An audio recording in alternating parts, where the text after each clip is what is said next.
All right, guys, welcome back. Happy Saturday. Let me just check something on the settings here real quick. Stand by. All right, yeah. So we're keeping it for members of the channel only again tonight. Not that I'm sure there'll be some AMC talk, some lively, spirited discussion after that fantastic chat that we had with Chancery Daily. Thanks again to her for coming on. I just don't feel like, the members chat enables me to hang out with you guys and have fun and not deal with all the what I call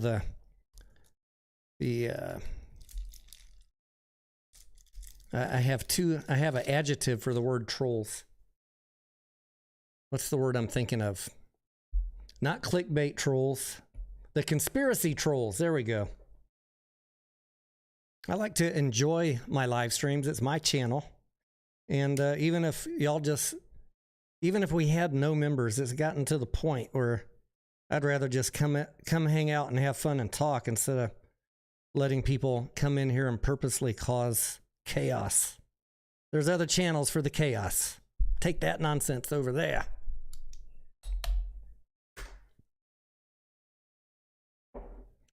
Karen, good evening. Doc, Anya, Juicy, what's up? Devinda said Tony sounded like 8-Ball with his answer. Yeah, Doc said, did we figure it all out yet? I said, have a shot and ask again, Doc. Speaking of having a shot, let me pour my first little sip for tonight. Yeah, Juicy, that is my sentiment exactly. Anybody who's mad that I'm doing a members chat, the reason you're mad is because you can't come here and bother me anymore. You have your own hateful ways for causing this to happen. I would prefer not to do this, honestly. I would prefer to engage with the entire community, but people can't be civil. They can't listen to someone that has a different viewpoint without trying to piss them off. I'm just tired of it. I don't want to abandon this community because of bullshit artists out there. So I will do what I have to do to stay engaged with the right spirit, the right mindset. And if that means less viewers or less comments, less engagement from YouTube, that's not what I'm here for. I'm here to have a good time and to help people that want to be helped.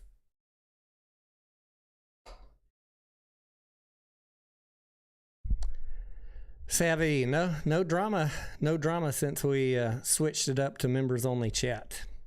No drama at all. Earlier this week, it got a little dramatic. I have most of those goofballs blocked on my channel, so they go over to Massalorian's where he hasn't blocked them yet. Now maybe he won't, maybe he has a better way of dealing with it than I do. I'm just fed up with conspiracy theories and people that want me to believe them, but they have no evidence. I just can't. I can't with it anymore. They can't be adults, Juicy. Yes. Cheers, amigos.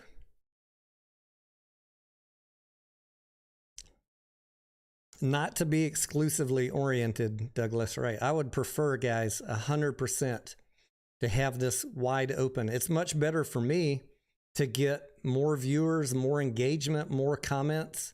I'm actually restricting my channel growth by doing this, but for the time being, until people can act like adults, I'm going to do what I need to do to help the people that are here for real information and just shun all that drama nonsense.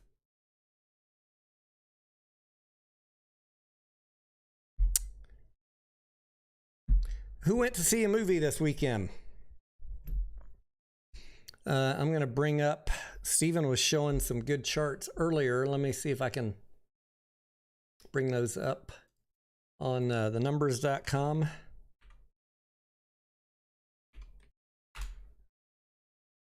Stephen, are you in the chat here? I'm going to open up the Discord chat also, guys. For those of you that are in the Discord, which all of you have access to the Discord, it is 100% free for members. I will. Let's see. Should we pick from live stream voice, drunken sailors, or champagne room? Let's do drunken sailors tonight. Join us in drunken sailors if you want to come in and have your voice be heard. And I need to put my headset on. Hang on one second.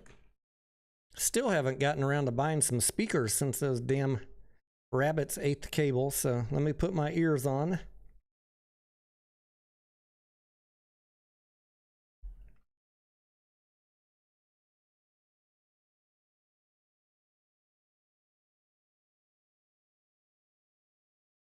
Left, right, left, right.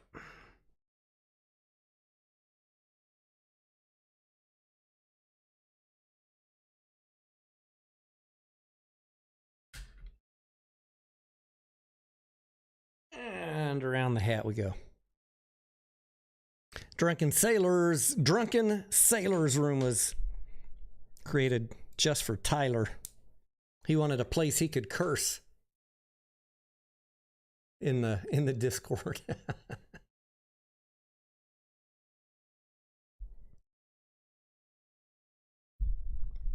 What's up, Trevor?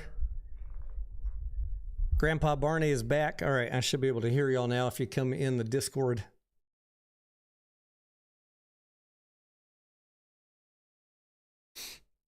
Maybe one day Karen will make a drunken Marines voice hangout. So what did y'all think about I keep on wanting to say having Chancellor Zern on, but that was not Chancellor Zern, that was Chancery Daily. And did you have any other thoughts in the last 30 minutes since we wrapped that up? I hope that I get some good questions, as people watch that overnight and over the weekend, so we can have some follow-ups for her. I know there's a lot of smart people watching or will watch, and we'll get some good follow-up questions. I think the most interesting thing out of all of that is we don't really know what is going to come of the motion to intervene. We might know something on Monday from Mr. Tuttle. Other than that, for those just joining in, go watch that. I'll give you the quick 30-second recap. You'll have a chance to write letters after the settlement proposal is put in front of the judge. There'll be a 60-day waiting period where the company is obligated to solicit feedback from shareholders. So that is the appropriate time to send letters to the court. After that, maybe in the next week, you'll be notified when is your time. Chancery Daily said, everybody's sending letters right now is probably not that effective, but there is a process and a time to do it, and that time is coming. So whether you're for or against, you'll have a chance for feedback. The motion to intervene for Mr. Tuttle, we're not quite sure how that's going to play in. But if we put that aside for 1 second and we just say they get in front of the judge next week, or it's going to be a phone call to schedule getting in front of the judge, and then they go forward with the settlement agreement, a settlement hearing will be put out somewhere around the 60-day mark. And then only after we go through the process next week and the 60-day time period to get your objections in or hear shareholder feedback, then the judge can make a ruling or go in and write up a ruling. So it's far from over. Far from over is the bottom line. But the April 27th preliminary injunction meeting is off the schedule. That is factual. And it's almost certain at this point that the settlement will go forward. Not 100%. I don't want to say until the judge signs off on it that it's done.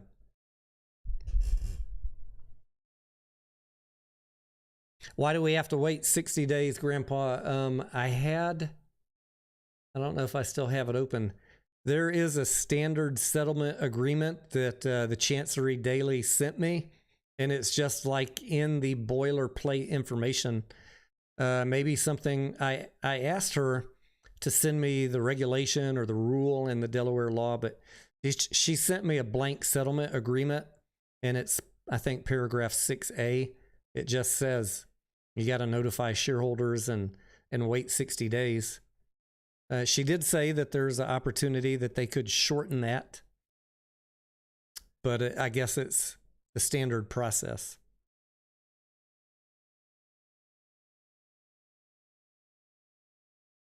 Is the settlement just a drop in the bucket for AMC? Chancery Daily said it's one of the largest settlements that she has seen. $100 million.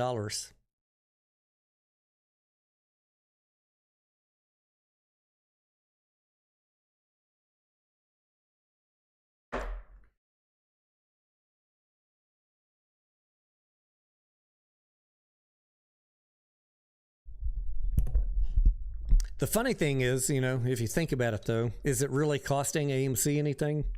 I guess in a sense it is. That's however many shares that ends up being, that's less that they could sell into the market as dilution to raise money for themselves. It's almost like we're paying ourselves.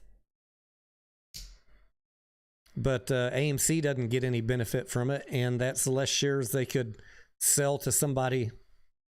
But for shareholders, you're going to get hashtag free shares that you can then, you know, sell or hang on to depending on what you want to do. So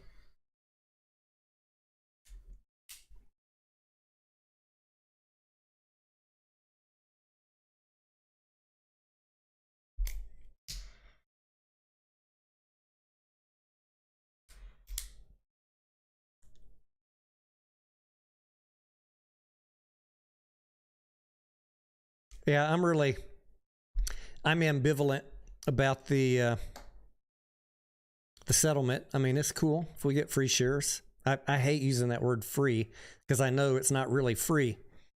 But the settlement is going to be the settlement. It is what it is. So me getting upset about it is not going to help anything. That's just how I try and live my life. You know, things that I can't change. You know, the only way I could really affect it would be to go file my own lawsuit. And I ain't about to go do that. Got bigger fish to fry. And I cannot afford an attorney as good as the plaintiff and the defendants have, their team of lawyers. So we'll deal with the settlement when it happens. And like Anya says, as long as it doesn't prevent AMC from becoming profitable. Yeah. People were asking me about that on DMs and various other messaging apps. Is a 90-day delay going to hurt AMC? I think that Q2, the one we're in right now, April, May, June, is going to be the best quarter of this year. I can't tell you for sure right now that it's going to be a profitable quarter. It's going to be one of the best, the closest that we've had to potentially getting to a profitable quarter since the last one in 2018, 2019, whenever it was. But we're 15 days into April, way too early for anybody. I see people, oh, we're going to make a profit. Dudes, we're 15 days into a 90-day quarter. That's a little bit bold. I like the enthusiasm. I hope they're right. But let's see how some more of these movies do. I'm just super excited about how Mario's doing. Let me pull this tab down here. Mario now at worldwide. Let's bring up Box Office Mojo.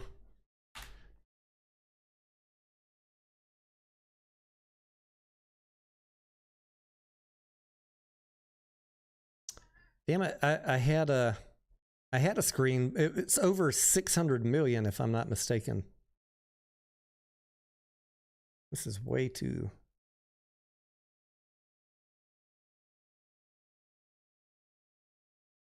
531 million worldwide so far. And we're only a few days in.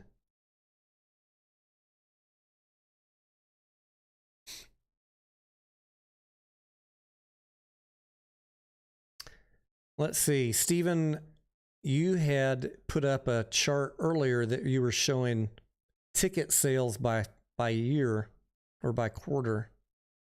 Let me see if I can find that one.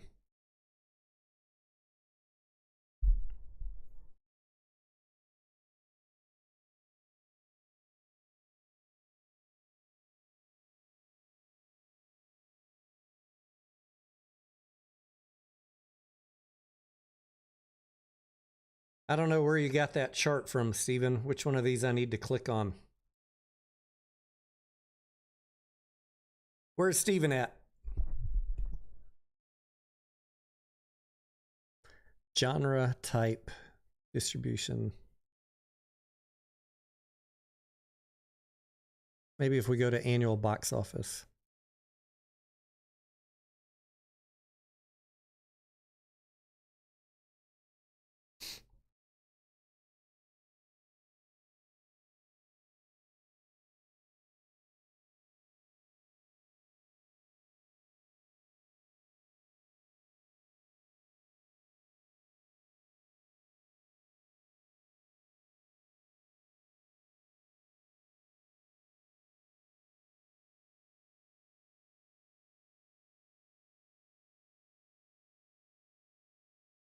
Well, when we see him in the chat, I'll ask him.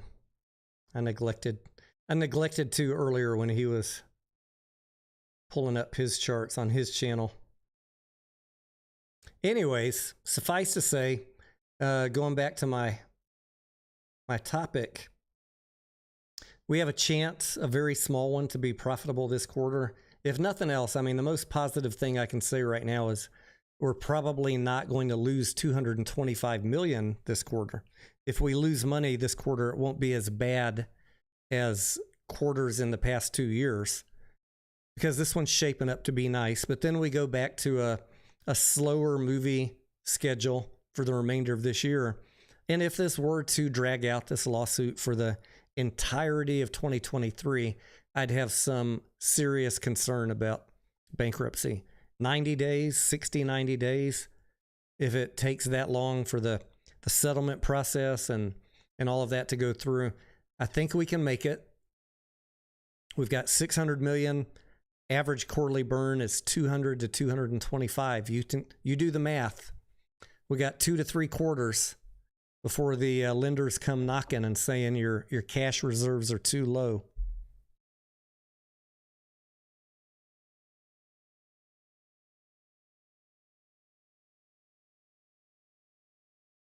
God forbid we get to that point, but all these no voters are just willfully ignoring that if there was no cash raise in the next 2 to 3 quarters, the lenders will come knocking. And look at Bed Bath & Beyond's chart.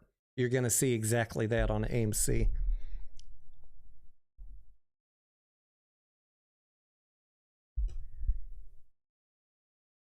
What's up, Lucy? Steven's having sexual relations right now. Someone said.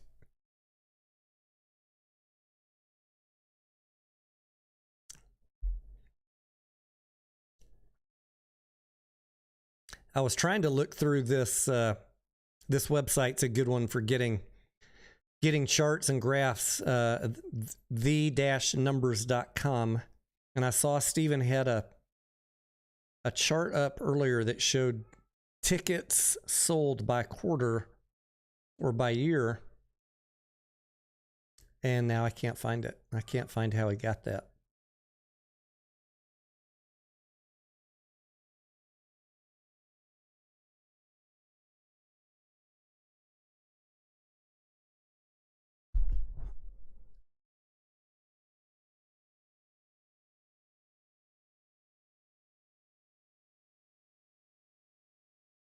Anyways, it was interesting because the chart that he was showing, 2023 was stacking up pretty nice to 2019.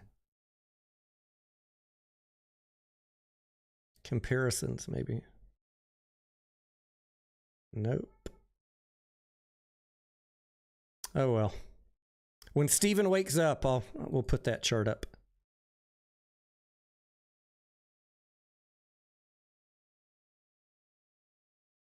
Savvy says, does anyone sleep around here? No. Not since we discovered vampire blood, Savvy. Apparently Steven fell asleep, though, yeah.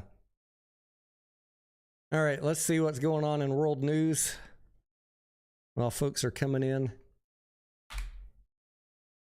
If you haven't joined in on the live stream lately, the only movie I've seen in the past 3 or 4 days was Renfield with Nicolas Cage. That was pretty good. I would give it a 6 out of 10. Not my, clearly not in my top list of movies I've ever seen, but I don't think you will watch it and say that was horrible if you enjoy film.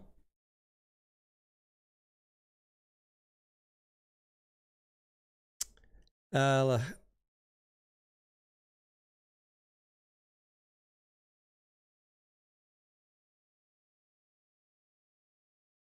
wanted to look, at crypto. 30,285, Ethereum at 2088.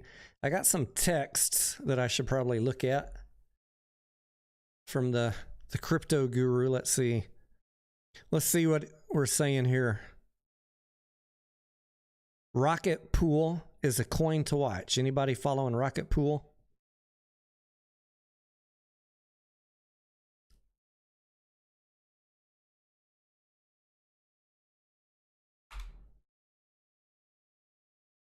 I have not had a chance to look into any of these.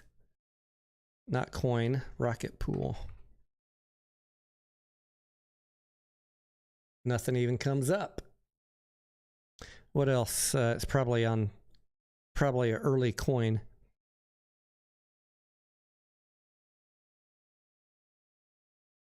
He's also saying Hex because of the Ethereum fork. And another one, Fiat, E-Fiat.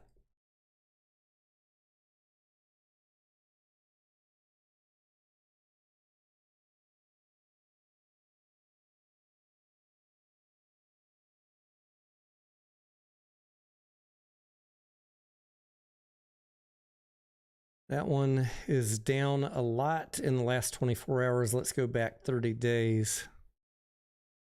Again, I have not done any DD. I'm just speaking out loud. He said E-Fiat rewards holders of coins the interest on loans that people take out on their coins. Well, I've already seen what happens when people take out loans on their coins. I don't know. I'm going to have to do some DD on that one.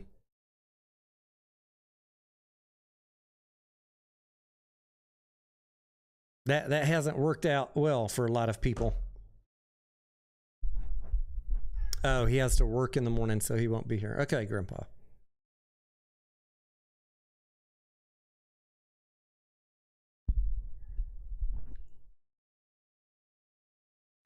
Hey, Steven, thanks for coming back. I was trying to find out what link I need to click on to show that comparison of movies by year that you were showing on your live stream on the numbers.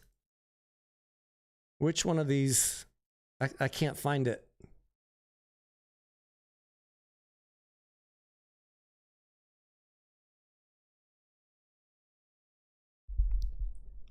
MC, thank you, brother.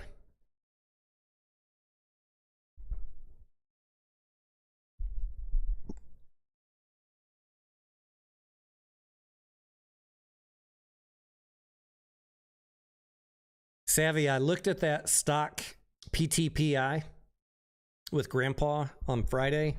I have no good explanation as to why that one didn't halt. I just did a cursory look.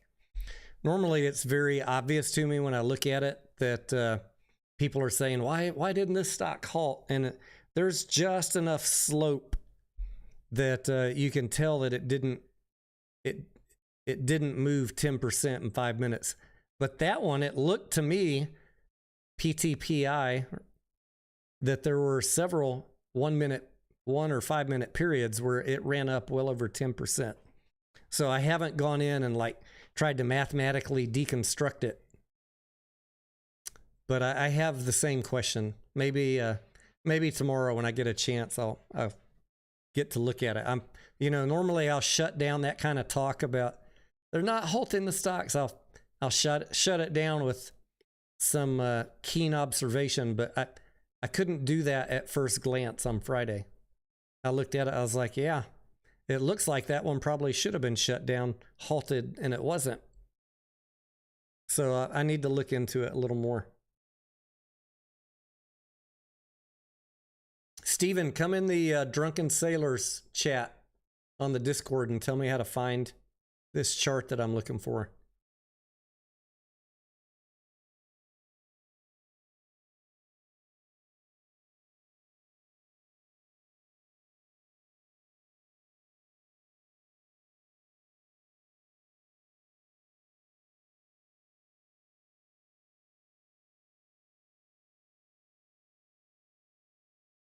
And Stephen, also, we want to hear what you thought of Renfield. I know you saw it on Friday. You're welcome, Savvy.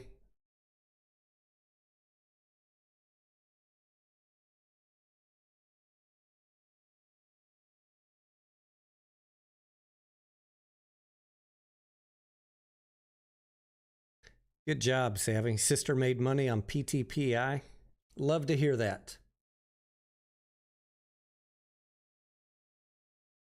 I was working on a video that morning, and sometimes I question my life choices. Like when I'm working on a video, I usually, all my screens are full, either pulling up photos or DD. I got the camera on one, I got YouTube on the other, and it's hard to pay attention to stocks. I just completely miss that one. And I bet that video on Lucid probably hadn't even got 1,000 views. Made a whole $7 on it, I bet.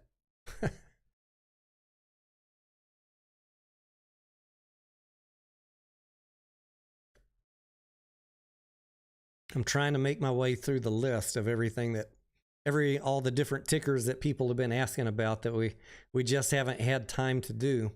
Well, we got this little lull in AMC while we're waiting on all this lawsuit stuff. Good time to get some other content out. Win squeeze, Sergeant Beef, I know, right? There could be some action next week due to the arbitrage, depending on if AMC and if the plaintiffs and the defendants get in front of the judge or on the phone to make some headway on this settlement. I think that's what we started seeing on Friday. We started seeing the algos like click into gear. Settlement's back on. And then they're like, it's going to be 60 days. And they're like, oh, shit. So it ran up and then started coming back down. Ape and AMC did the opposite. It got run down by the algos and then they're like, 60 days. Okay. We got time. Let them run it back up, boys. Do I think AMC will dump more? The only dump I see happening on any stock right now is if the economy or the market goes down. AMC and Ape are kind of, there's no, I think they're close to a fair value. And due to the arbitrage back and forth whipsaw that keeps happening, everybody's kind of scared to take a strong position. Everybody being the big institutions or the shorts. Like they don't want to, for example, run down AMC too much, get too short on it, and then find out that the conversion is off and AMC spikes up.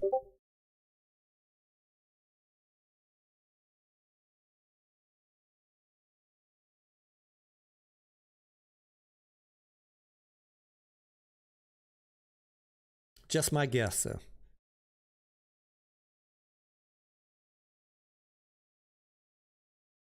Steven says he can't see drunken sailors in. All right, let me check the permissions on that channel, Steven.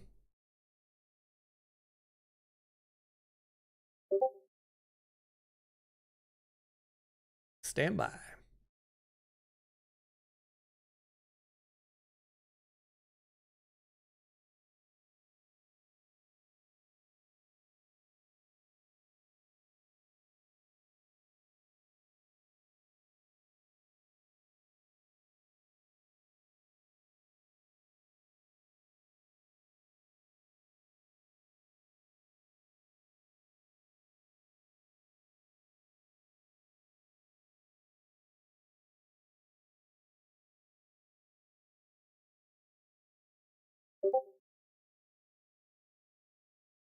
I don't see you, Steven, as did you sign up as just another ape or Super Steven?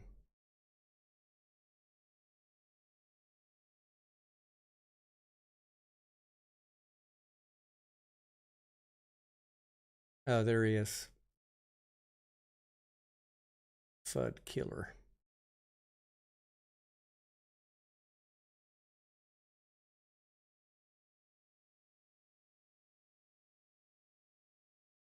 I'll just make it, for right now, I'm going to make it open to everybody. We'll figure, you should be able to join in now, Steven.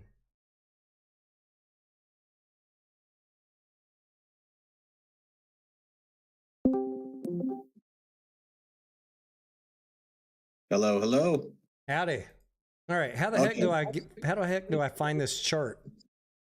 What chart are you looking for? The one that you were showing on your live stream that had the quarterly ticket sold or annual ticket sold for 2023 versus 2019.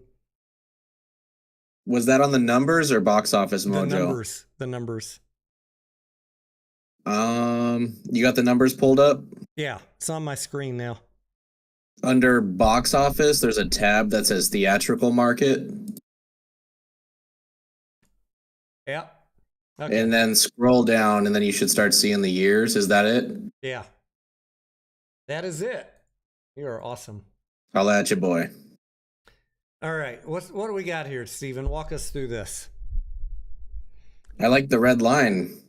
The red line is above the... All right. The red line is... it's not quite... Let's see. The 2019 level was 11 billion. I guess what we're focusing on here is the steep slope back up to this recovery point that we need to be at, somewhere around 11.5 billion, 12 billion preferably. Yeah, 11.9 is the all-time record. So anywhere in the 11s is good. And when we look at companies that are struggling, I mean, clearly AMC's recovering. If we were looking at a company that's struggling, we'd be looking at numbers, a chart that just goes down and to the right. And that's the red line would be below the blue if we were struggling. Or it would just be sloping down and not going up at all. I mean, this is... Yep. Ultimately, you know, I guess the bottom line of what I'm saying is for anybody to say today, right now, that movies are dead, they're done, they're never going to recover, every theater is going to go bankrupt, is in just complete denial of this line. And it's too early to call by or a year or two that this line is going to... You'd have to say with absolute certainty, if you think movies are all going bankrupt, that this line is only going to go flat or down from here. And there's no indication of that. So I say bullshit on you, to say right now in April of 2023 that movies are dead. You are just pushing a shill agenda and you're not even willing to look at the data that is clearly showing a recovery. The thing that's really helping us, Tony, is that people are willing to pay for premium formats. That's the key. In the past, they didn't have the option, but because of inflation and because people are willing to pay more per ticket, we don't have to have as many individuals as before to make up ground, if that makes sense. Yep.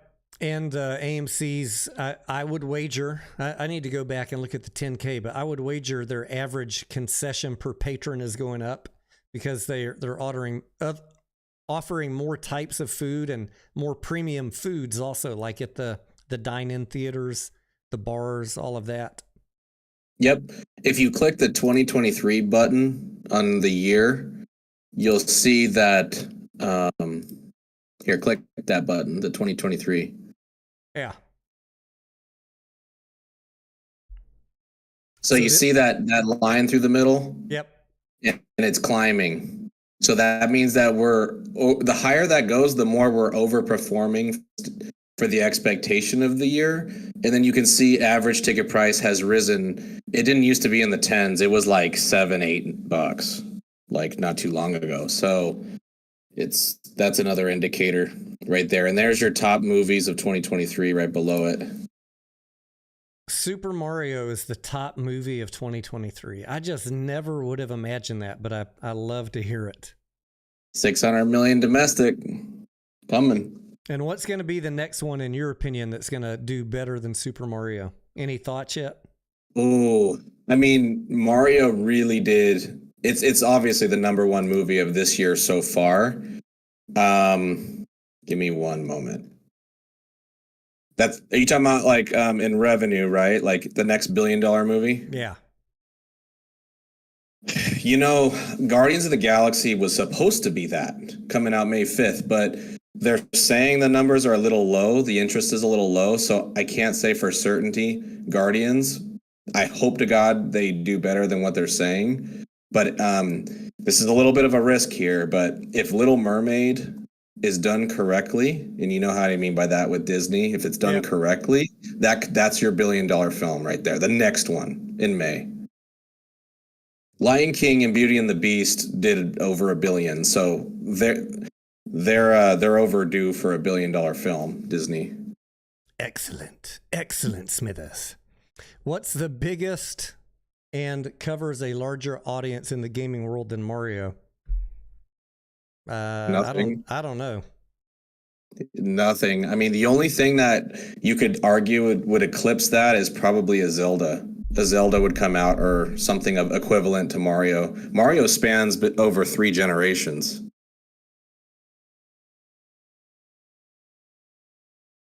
That's what I was saying earlier, Tony. We haven't even seen this movie in Korea, Japan, or the Middle East.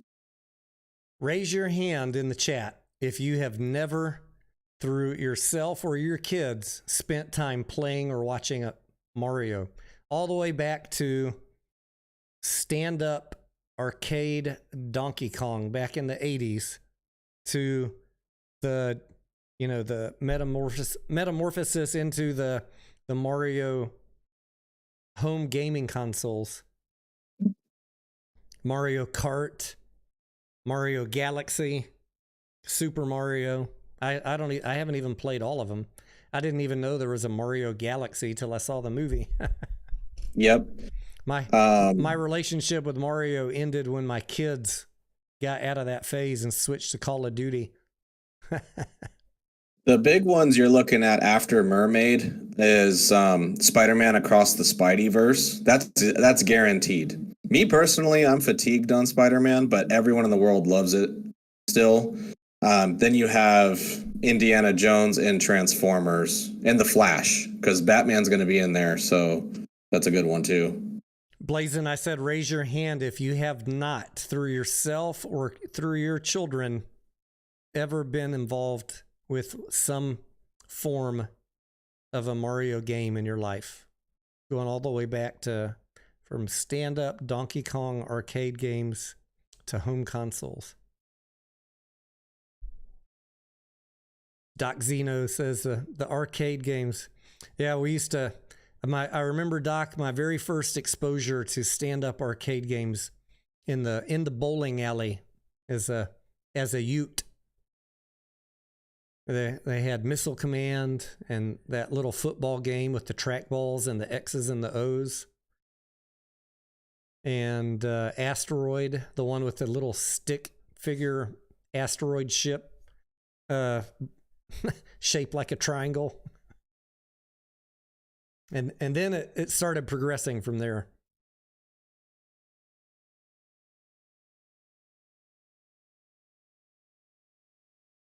Yeah, we're only 25% behind the 2019 levels for Q1, which is incredible because like I said, 2019 is the second highest grossing box of all time. It's like that's the problem. Like we're always being compared to the former highest box, you know? So it's like it's a tall order, but I believe we can get there a lot sooner. That's Are the you thing. talking Like, about this number right here, 811 million versus 488? yeah, I mean, and we're only 15 days into this quarter. right. Like, We're going to smash this. I don't even want to think about this number. I want 2.375 billion for Q2. the box office is rebounding. That's everyone kind of knew that was going to happen, but not at the pace. We're closing in a lot faster than expected. About 10%, if you had to quantitatively say it, is about 10% faster than the projections before the year started.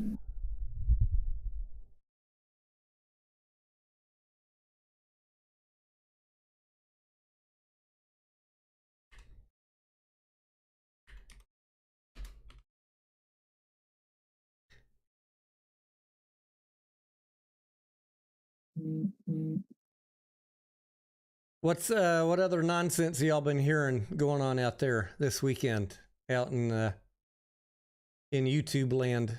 I'm looking up Defender. I remember playing that game. Was that that's the one where you fly horizontal. Yeah, I remember that one.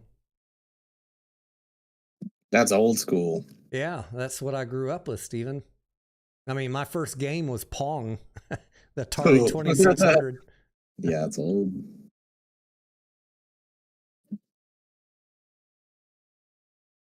What's up, Sergeant Beef? I wonder, is he coming in to talk or just listen in?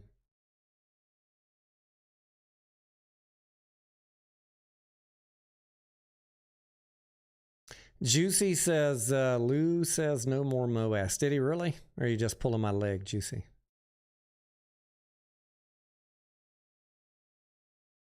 I remember having the Atari 2600, and the big thing was when they started taking arcade level games that you'd play at the bowling alley or an arcade, and you could buy them for your home.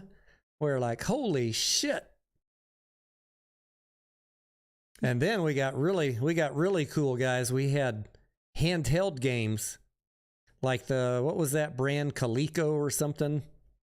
They had the little football game again with X's and O's that it was like yay big, and you could play, then you pass it to your friend and they do their part.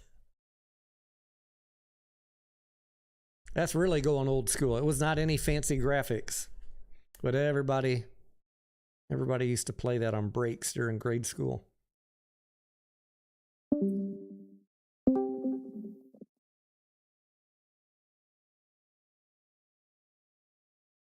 I wonder if you can still buy those on eBay.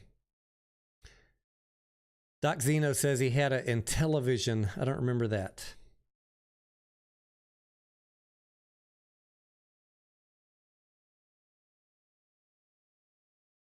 And I forget was Nintendo the next real console that became popular after Atari, or was it something else? It seems like there was something that came in between, maybe a Sega. Yeah, there's a few back then. Yeah, it might have been Mattel Football, Douglas.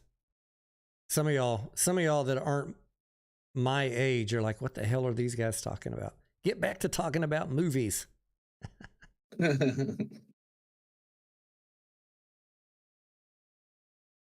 I saw Renfield. It was pretty okay. Yeah, I was asking what your thoughts were on it. I gave it a 6 out of 10. How would you rate it? Yeah, 6.5. Gave it a little bit extra. It was funny. I think my hopes were higher than they should have been going into that movie, which made me downrate it a point. You know, Yeah, it wasn't that great. I'd rather go into it like a Mario where I'm not expecting a lot and then I'm just like, wow, this was really, really good. Or the Air movie where I don't really know what to expect. I feel like I'd seen so many advertisements for Renfield that I had too much expectation built up. They've spent a lot of money on advertising, Renfield. Yeah, they did. But the point is that we're getting good movies every week. Not like 2022 where we were constantly waiting 3-4 weeks apart, you know, for a movie. Compared to now, there's a good one every week. Like in 1 week from now, you get George Foreman, Evil Dead, and what's the other one? Covenant that you were talking about. Someone asked if I ever played on the console called the Fairchild Channel F. I'm looking at a picture of it now. I don't recall that one. The first real game console, it says. I do not remember that. The first real, gaming and computers that I remember and used was the Atari 2600 and the TRS-80 computer, where you saved your programs on cassette tape. Not before even floppy disks or anything. Cassette tape. Oh, Tony, this is completely random, but you know what really irritated me the other day? What's that? I had y'all couldn't see that. Sorry. I had one Solana on Coinbase that I forgot about a long time ago. And I was logged in and Coinbase automatically staked it. I didn't even ask for it to be staked. That is strange. They staked it anyway. And I'm trying to sell it at like $25. And then I go to unstake and there was a 5-day waiting period for me to unstake it. Oh, hell no. Yeah. I'm like, wow. So I'm just a little irritated at Coinbase right now. I took all my stuff out of Coinbase a long time ago when I thought they were going to go under. Yep. So guys, if you have crypto in Coinbase and you didn't stake it, there's a chance that it's staked. Doc Zeno says, I remember the first home VCR. They were tanks. I remember my uncle, Doc Zeno. I wasn't living in Texas at that point, but all my family was here. My dad was in the military. We came here to visit probably in the early to mid 80s, maybe late 80s. Maybe mid 80s, somewhere around there. And my uncle came over with a portable computer. You know, the early, I don't know if laptop's the right word. The damn thing was like in a suitcase, a big old brick of a thing. I mean, it was the size of a briefcase and you had to open it up, but it was mobile. So, Tony, does it look like the 60 days? I didn't get did you go over a quick overview for the people that missed that last one? I did at the beginning of this live stream. Yeah. A quick overview of what we went over with Chancery Daily. Sure. It is the preliminary injunction hearing April 27th is off. You will have a chance to write letters after they get the proposed settlement in front of the judge. They'll send it out to everybody, and all of us shareholders will get notice via 8K and public record that there's a proposed settlement, and you'll have 60 days then to file your objections or your letters in support. That is the time to write the letters. And then after 60 days elapses, the judge will, be reviewing any objections and make some sort of decision on the proposed settlement. So net, we're looking at like 60, 70, 90 days out before we have any potential resolution on this.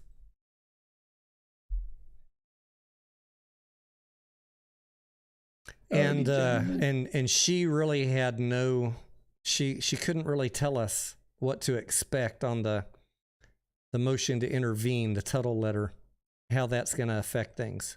So we may know more on that on Monday, because I think he has a deadline to file something on Monday.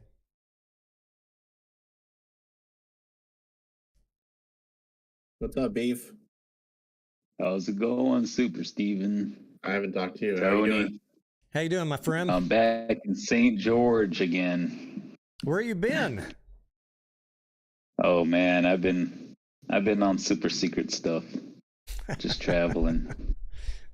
But I'm glad to be back. I'm glad to be back. I don't remember where I was reading some Reddit post or something, and someone was saying I have a top secret clearance, but I can't tell you because it's classified. You know what my job in the military. He was ex-military. He's like, I had a top secret clearance, but I can't tell you what I did because it's classified. I was like, So then why say it? exactly. I had a top secret clearance too, and I tell you what I did in the military. It's not like it's a big deal. It's not that big a deal, yeah. Just don't say what you did, that's all. I mean, you can tell us what you can tell us what your job roughly was. It's not that big a deal. I worked on That's right. I worked on electronic countermeasures. There you go. It's That's not all you need to know. Yeah, I can't tell you how it works, you know, or what the capabilities are, but there's no big deal about telling you what my job was. Bunch of shills on Reddit. They were giving them Oh, hell. man. They were giving them hell in the chat. Not to deviate from the topic, but I mean, we both had TS clearances and stuff, and this whole thing with what's it called, the Air National Guard. He was an E3. Give me a break. He has no access to any of that crap. They said I was just reading a couple of headlines, Beef. They said that he was some sort of like data. He worked. I don't even remember what his title was anymore, but they said yes, he would not have direct access to that information, but maybe he sniffed it out. Maybe he was monitoring some transmissions. I don't really know. I doubt it. I think it's all sus to me, man. You think he's a patsy? He's a fall guy? I think he's a fall guy, yeah. Well, You got to have somebody like that. How is it that the New York Times were already there, or whoever, CNN or whatever, were there before they even got to the raid? Yeah. And Too many red flags. He was bragging about it in a gaming chat room or something. The heck out of here. Yeah, no, that's what I read in the article. Of course they are. Sounds too sus to me, man. I don't know. Trust nobody. I used to handle that stuff. Yeah, it's a bunch of bullshit, honestly. Oh, whatever. Still waiting for this to squeeze over here. Got me some crypto. You and us both. Got me some XRP. Is Steven nice still to know around? it went up. I got it at 31 cents. Now it's at 50, so that's beautiful. Cool. I'm happy. Yeah, a lot of people were asking me about XRP a month or so ago. It's got some momentum right now for sure. Your buddy's recommendation on FTM, man, that's already gone up, doubled. If you 21 cents? If you had the balls to buy it all the way at the bottom, obviously right? it fell lower than I wanted it to. But let me see Gives if I can pull that chart. Buy more. It's already at 50-something cents. We're used to buying the dips, 20. Right? You could have got it for 20 and it ran up to 65. There you go. Look at that. 3x. I think I'm still bag holding some Beef at $3. Oh shit! But you know, I said long ago my crypto portfolio is a lifetime type stuff. How long did Bitcoin take before it actually ran up to the tens of thousands? Right, took a while. A long ass time. Yeah, it'll get there. I ain't worried. Still holding my thousands of shares of AMC and 8 now, so I ain't worried. I think this whole AMC saga is hands down the most interesting play I've been in. One for the books, that's for sure. There's going to be a movie about it. Usually you just buy a safe stock, think about it in 10 or 20 years. But the amount of twists and turns, ups and downs, whipsawing, lawsuits going on in this is just freaking incredible. A lot of things, like Bed Bath & Beyond, we can look at it and predict with a high degree of certainty what's going to happen. You can't predict shit with this. But it's incredibly difficult. One day we get one news, the next day there's a document that comes out. Turning into 50 Shades of bullshit to me. Whatever. Like the CEO of Hellbiz says, Beef, trust the process. That's all you can do. that guy's a scam artist, the CEO of Hellbiz. I don't know who's worse, him or the CEO of Mullen.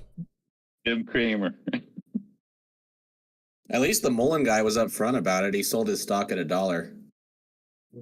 I did a lot of reading about Mullen. I got an update for you guys about Mullen, but it's not good news. It's not good news. They just updated their float. If I looked right now on Webull, it would say 1.7 billion. They just dropped a document on Friday. I've been telling folks that they're diluting. No, they're not, Tony. They're not diluting. Guess what? The filing from the end of this week, it's now 3.7 billion. If you want to know why Mullen's been getting tanked down to 10 cents, is because of the damn dilution. I wouldn't even buy this thing after a reverse split. It's the dilution and the fact that they have no revenue and no product. It's all fugazi with Mullen. It is. I mean, he comes out with all sorts of announcements, but you got no revenue, for God's sakes. And they're spending hundreds of millions of dollars on no revenue. If you got in on the first one, Tony, congratulations. That was a nice run. It went from $1 to $20. Remember that? Yep. That was cool. But ever since then, that's been hell on wheels, that stock. People literally think that Mullen is going to give Tesla a run for its money. But I mean, if they survive 10 years, I guess they could. But let's get to the point where they're actually producing their own car before we get that ahead of ourselves. What do we got? Just a picture of that minivan or whatever on that empty warehouse. That's all we got. They actually have minivans at Randy Marion car dealers now. There's dozens and dozens of them, but they're still not made by Mullen. Those were vans from ELM. They delivered them to the car dealer with the ELM emblem still on the vans.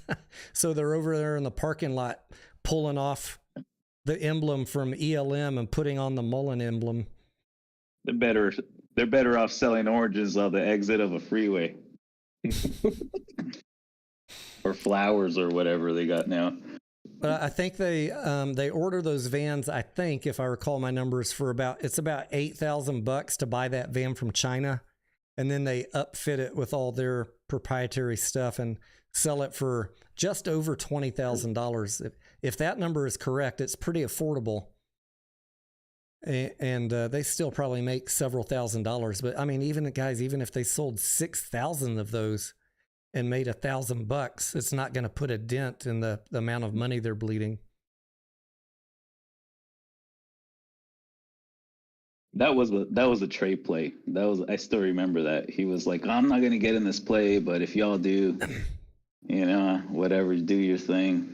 I can confirm, Lucy, they have dozens, not just 4. Well, yeah, there were a few, maybe 4 sold to a college campus, but there are dozens, Lucy, dozens. I'm saying that with joking emphasis. There's literally dozens of these vans for sale now, Lucy.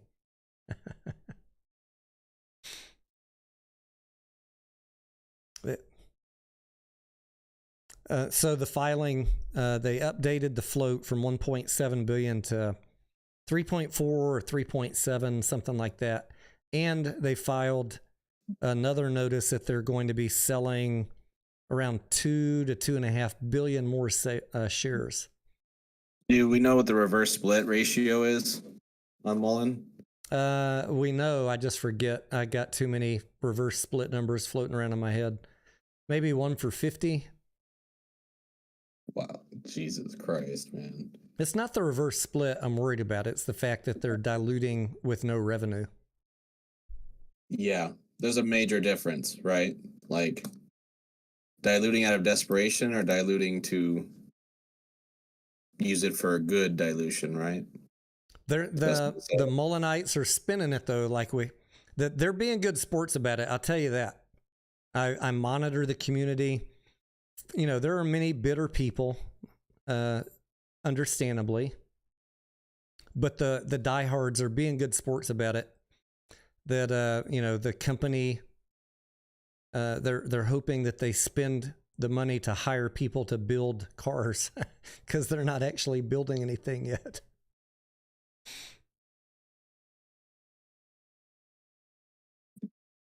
There'll be a time to buy Mullen, but I would say tread carefully right now.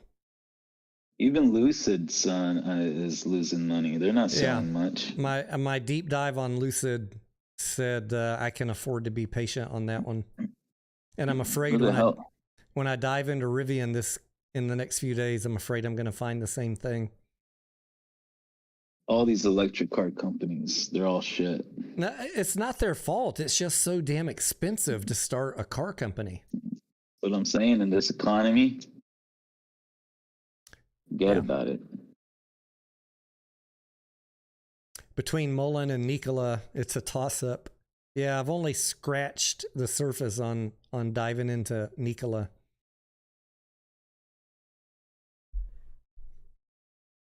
I'm pretty up to speed on Tesla, Polestar, and Mullen, and now I'm up to speed on Rivian. I'm going to do, I'm up to speed on Lucid. I'm going to do the deep dive on Rivian next. Neo, that's the one. And Neo. I got a lot of people asking for coverage on Neo. Anybody seen one Neo car on the road? I've never seen one. I've seen Lucids and Rivians, but not one Neo. No. Is that China only? I don't know.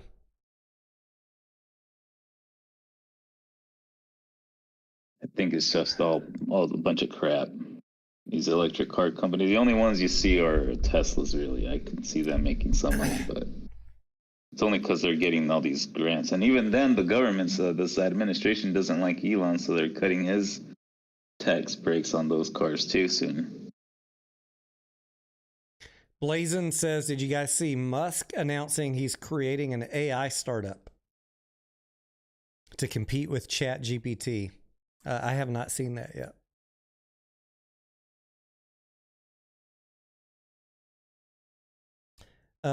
Trevor says he's seen a couple Lucids in a higher end mall. Those Lucids are not cheap. $100,000 to $140,000. I think, Tony, it's just too risky. Trying to pick the prettiest pig out of all the electric vehicle companies. It's just too risky. I mean, you can make an argument with ChargePoint. At least they have market share. If the whole industry survives, so will ChargePoint.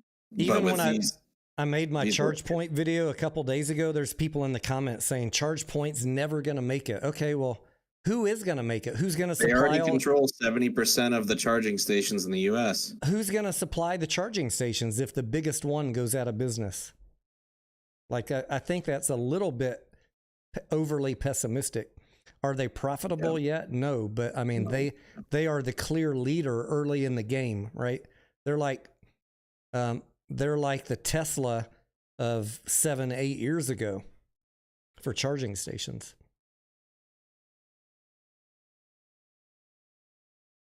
If you compare ChargePoint against EVgo and their competitors, they're a standout, even though they're not profitable. I'm going to do a EVgo ChargePoint comparison. It's coming up in the next 2 weeks.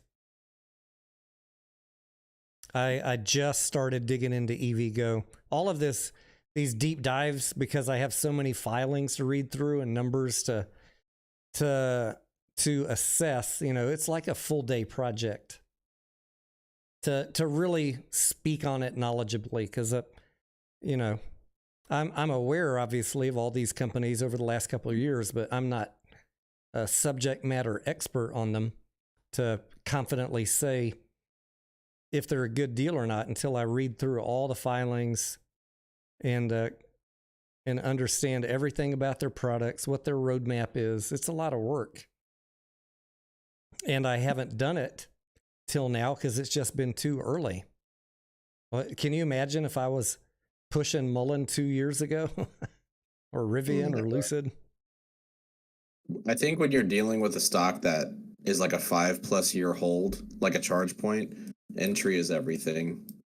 Unless you absolutely love it and you want a dollar cost average, but you know, you can't go paying $50 for a charging station per share. It's not even in my opinion, it's not the technology, whether it's charging stations or cars. It's about how close are they to profitability. You sound like a real fundamentalist. Church of fundamentalism right here on this channel.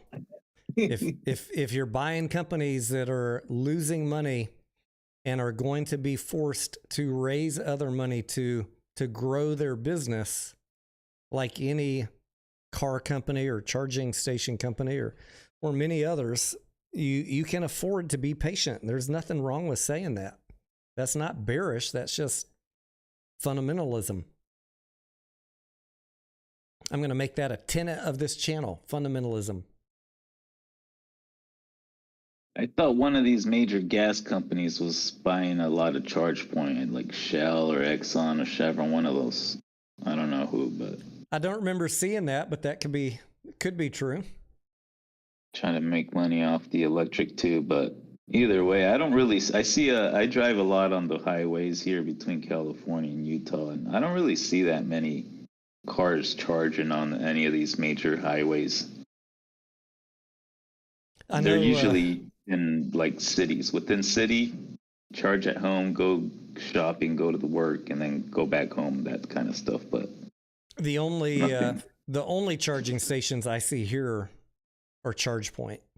There might be others, but I don't know. For whatever reason, when I see one, it's always a ChargePoint.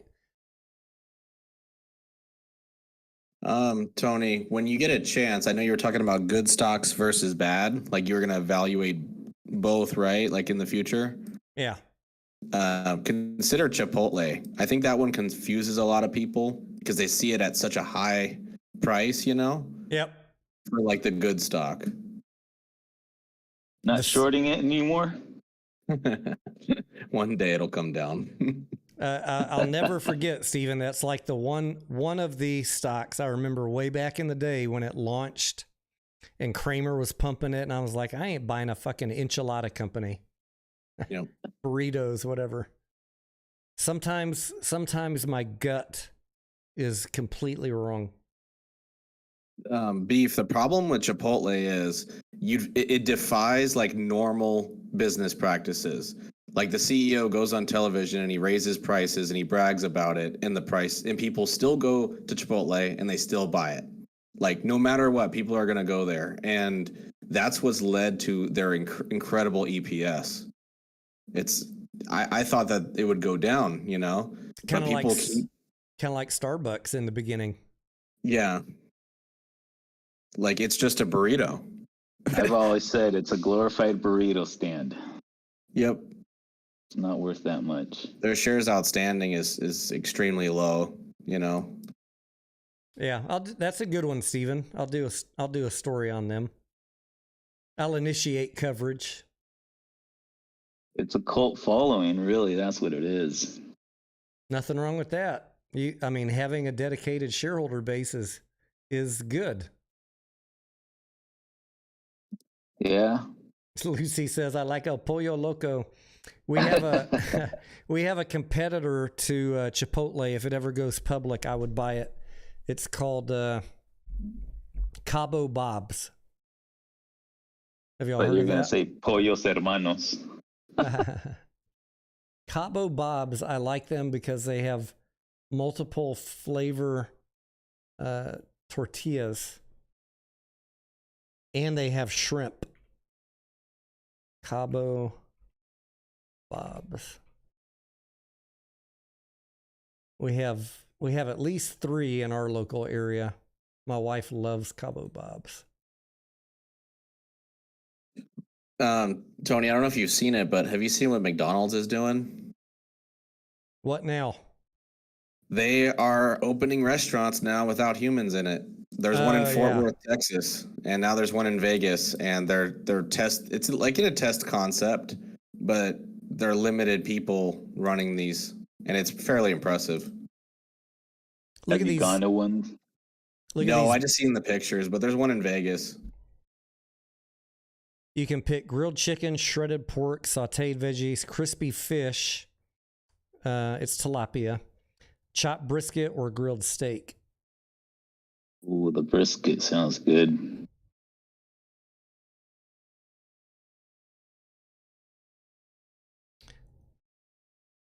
That looks good to me. And your tortilla options are your basic flour. You've got an ancho chili, a cilantro tomatillo, and a smoky cheddar. And I don't think that Chipotle has that many options, right? Don't they just have... The plain old tortillas. Yeah. Yeah, that sounds good to me. Actually, I'd rather have some variety of tortillas. That really changes the flavor.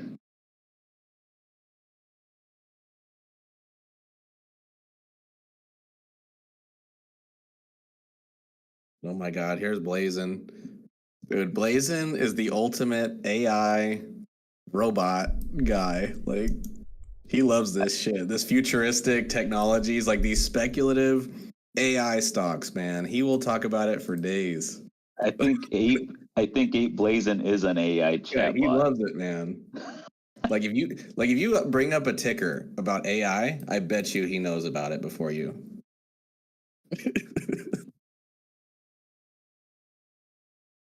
He's not real.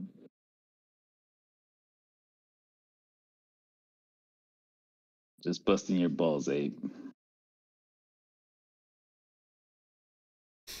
Fulana says, Tony, who wants to pay to watch choppy videos? You should give them the quality that they're paying for. Guys, it's fucking free to watch.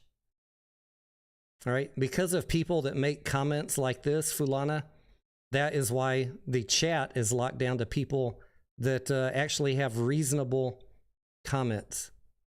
I mean, you exactly are the person that we don't want in the chat. And I'm not scared to tell you that. Watching is always free. Let's be real. And we had some technical issues from the Chancery Daily, so I apologize for that. It was her first time doing Restream. So many fucking irrationally angry people out there. It's always free to watch, but you got to pay to touch. I don't even want it to be members only, but because of irrational people like that, I'm forced to make certain choices for my own mental health because I don't need to deal with people like that. They're just going to come in the chat and get me upset. I'm here to have fun and to share information. Screw them. Screw them all.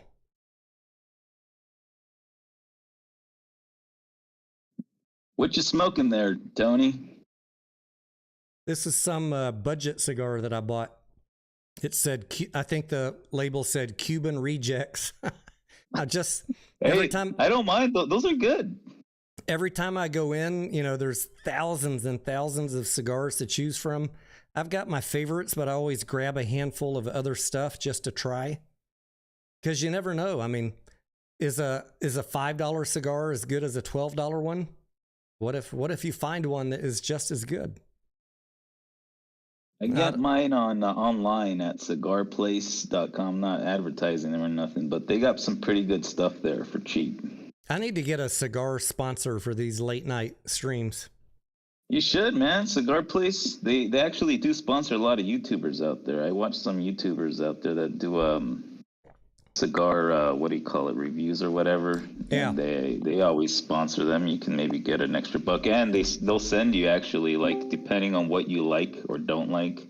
Let's say you like a certain type, they'll send you other similar types of cigars for you to be able to try them out too. Yeah, maybe I'll do that when I need to upgrade my humidor to this one got dropped in a move. And I like the Javas, the Tabacs. I haven't tried a Java one yet. Oh man, you got to try one. I'm out of here, guys. Thanks for having me on. Thanks, Steven. All right, brother. Talk to you guys soon. Good night. Good night.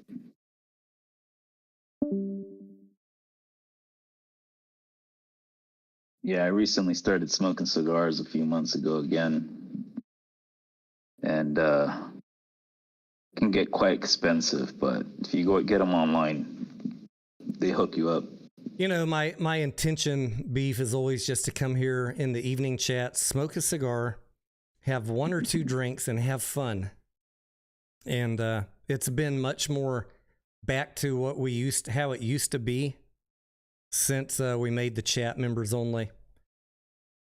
It's always free to watch for all of you that are going to be out there complaining, but it is your own fault, all you guys with the irritating comments that I had to lock down the comments.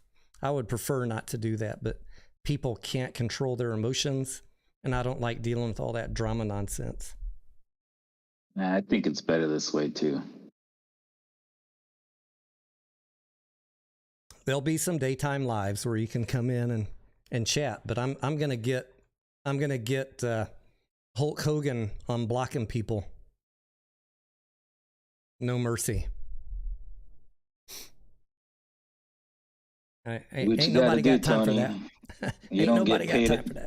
You don't get paid extra to deal with other people's bullshit. Not at all. So.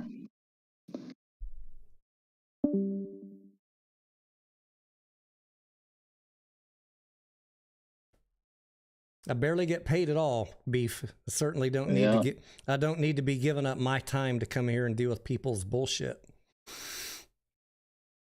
You're here. There's plenty of other channels to go take that stuff to, where they love all that stuff.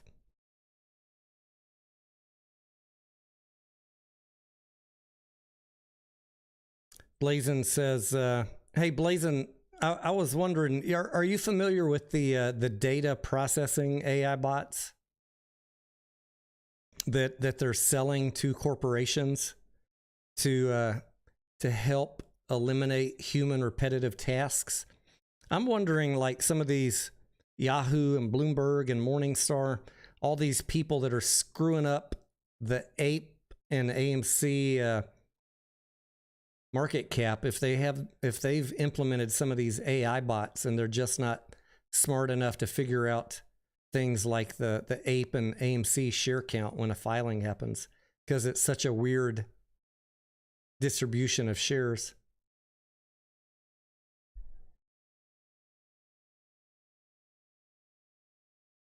I thought he was going to come on the chat here. I saw him log in real quick.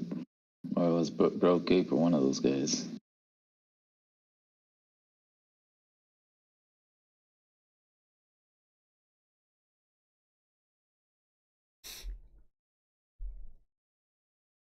Would like to get his thoughts on that, though. Would like to get what? Would like to get his thoughts on that, though. He seems to know what his shit on that. Yeah, Blazin, join us in the chat, buddy. In the Discord chat. I certainly, guys, I don't think that all of these market cap mistakes are, I'm starting to think it's not because of humans. Like, any human can read AMC's latest filing and punch in the right number. 519 million AMC, 920 27 million ape. But like if you go to Yahoo Finance, they don't even have the ape share count right. It's like says 519 million. No human is going to make a mistake that bad. What's up, Blazin? Hey, what's up? Tell us about some AI companies you like. Well, I mean, OpenAI is kind of the main one right now, but obviously, I'm sure more will play catch up in the future, like Google's Bard. Beef, what did you say? What were you asking to get my thoughts on? Oh, just in open AI, stuff in general. I don't know too much about that stuff to make any comment on it, but I would like to learn more about it. Oh, damn. Yeah, I've been watching. Seems to be the trend. Yeah. Well, it's going crazy lately, honestly. Like with GPT-4 just came out, and now the plugins that you can use with GPT-4, it's actually incredible what you can do when you start, adding it to other programs and kind of combining them. You ever see some sort of like AI war going on? I think there's already one going on right now. Yeah. But I don't know if you heard about that open letter from a bunch of like top scientists where they're calling for a halt for any new technology. I don't know if you heard about that or not. Is that gonna turn into some sort of Skynet? I think that people are just concerned that the technology is advancing faster than the regulations are. So maybe we're not really ready for it yet. It's going so fast, we don't even know how to deal with it. Yeah, exactly. But obviously, it doesn't help if only one company stops, right? Like, there has to be something that would prevent all companies from going any further. Because as soon as one company stops and another one keeps going, then obviously they're just going to be increasing their market share. Yeah, they're gonna have the advantage if the other people quit.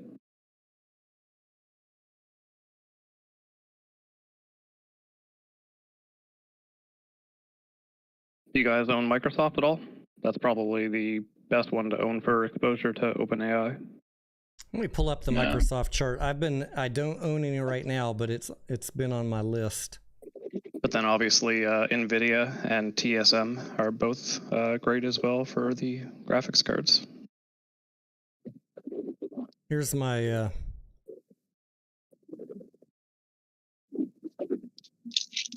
this was my trend line on where to buy Microsoft. Obviously, it dipped below that back in October. For whatever reason, I didn't buy back then.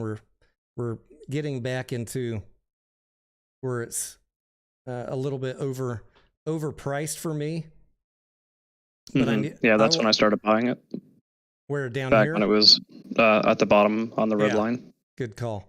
I don't remember. I probably drew this blue trend line a year ago for folks to buy it once it crossed under this.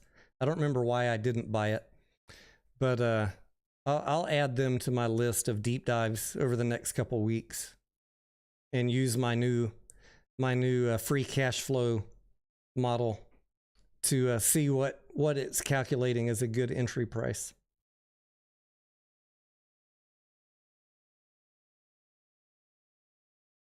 How do you think this China-Taiwan thing's gonna affect all these tech companies, Blazin?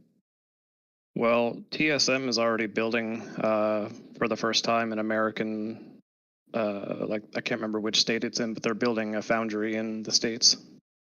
About time. Yeah, I think that's kind of to hedge, against the potential of a China invasion. We need to start bringing back all these manufacturers back home. Yeah, Intel is building one as well.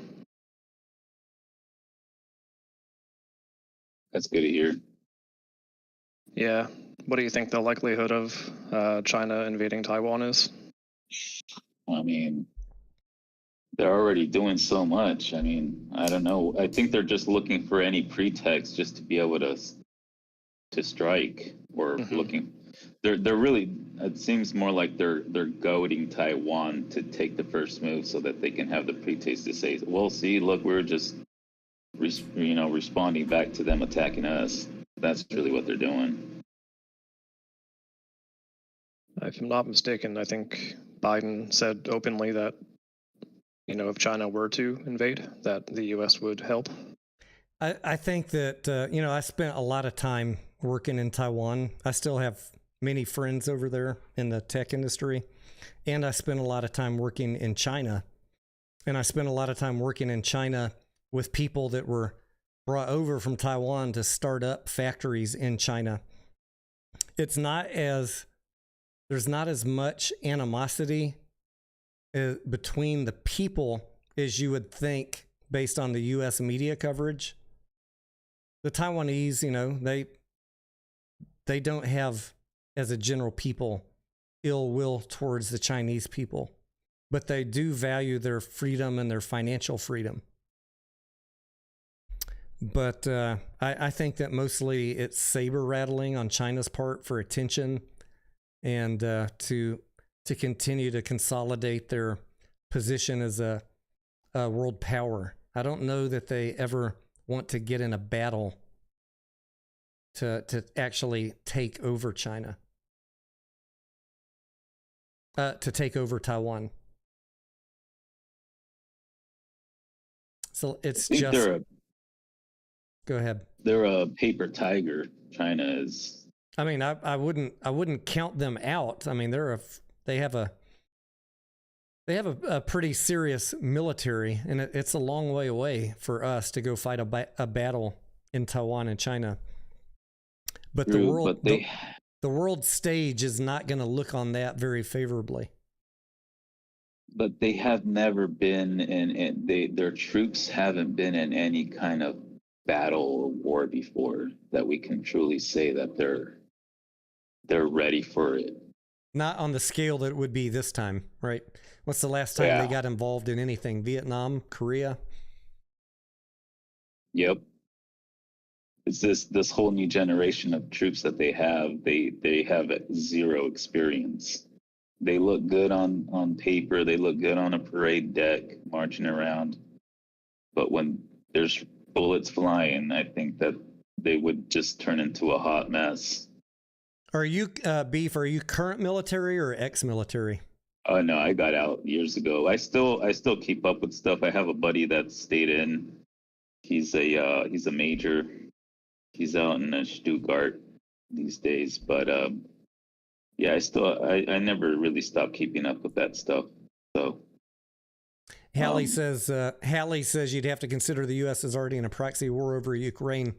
That Hallie, that's one thing that I think in the back of my mind. Like if I was China and you see the U.S. expending a lot of weapons by sending them to Ukraine, you know how much we were depleting our missile stores, Stingers, and all that shit.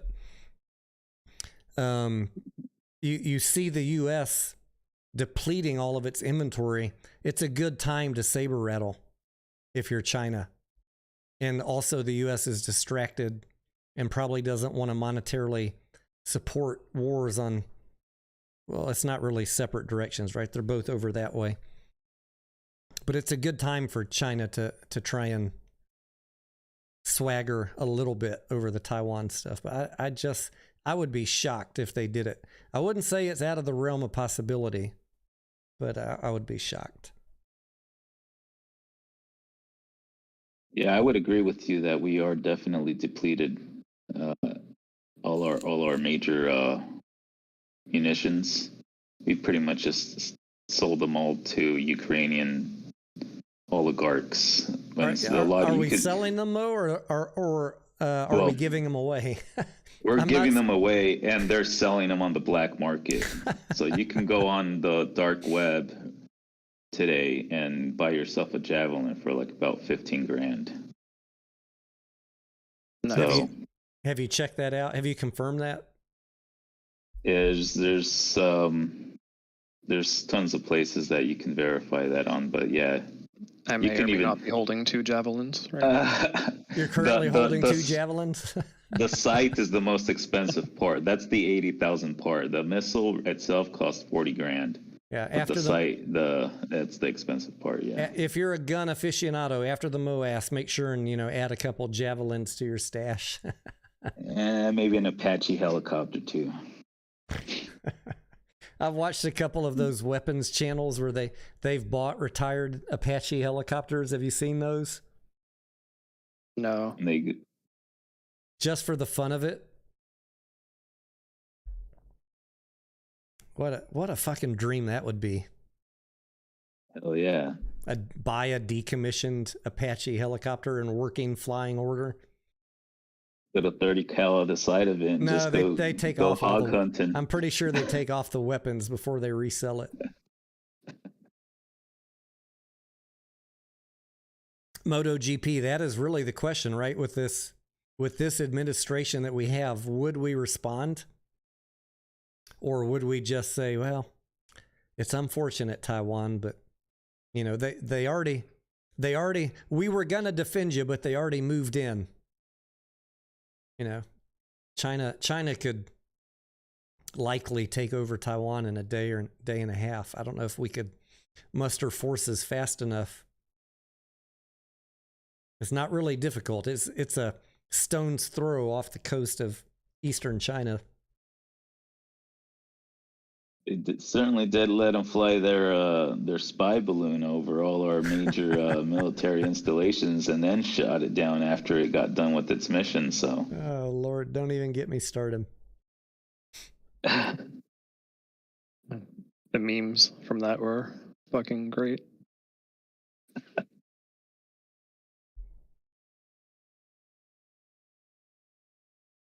Lucy says we aren't sending our best weapons to Ukraine because if they lose, then Russia would get the weapons.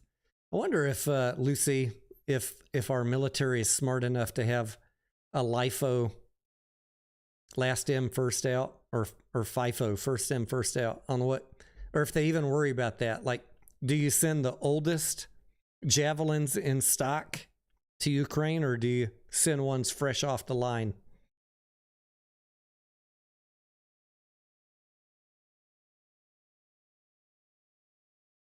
Hallie says if we see a significant naval move of U.S. assets to that region, then something is afoot. I would say that's a fair, probably a fair assessment. Look, I'm in no, I don't want to see us get involved in any battle. Certainly not with China. Mainly because I worry about our naval assets, but if we have to, stand off the naval assets as far away as you can and just punish China. I don't want to see it come to that, though. I think probably our air superiority would make short work of Chinese defenses. I just don't want to see a carrier sunk or something like that by some random Chinese weapon.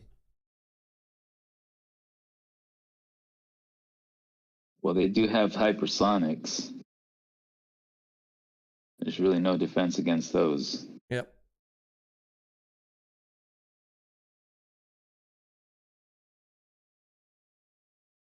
So there's that. So does Russia too, by the way. Yeah, we don't talk about that. Do you have the clearance to talk about that beef?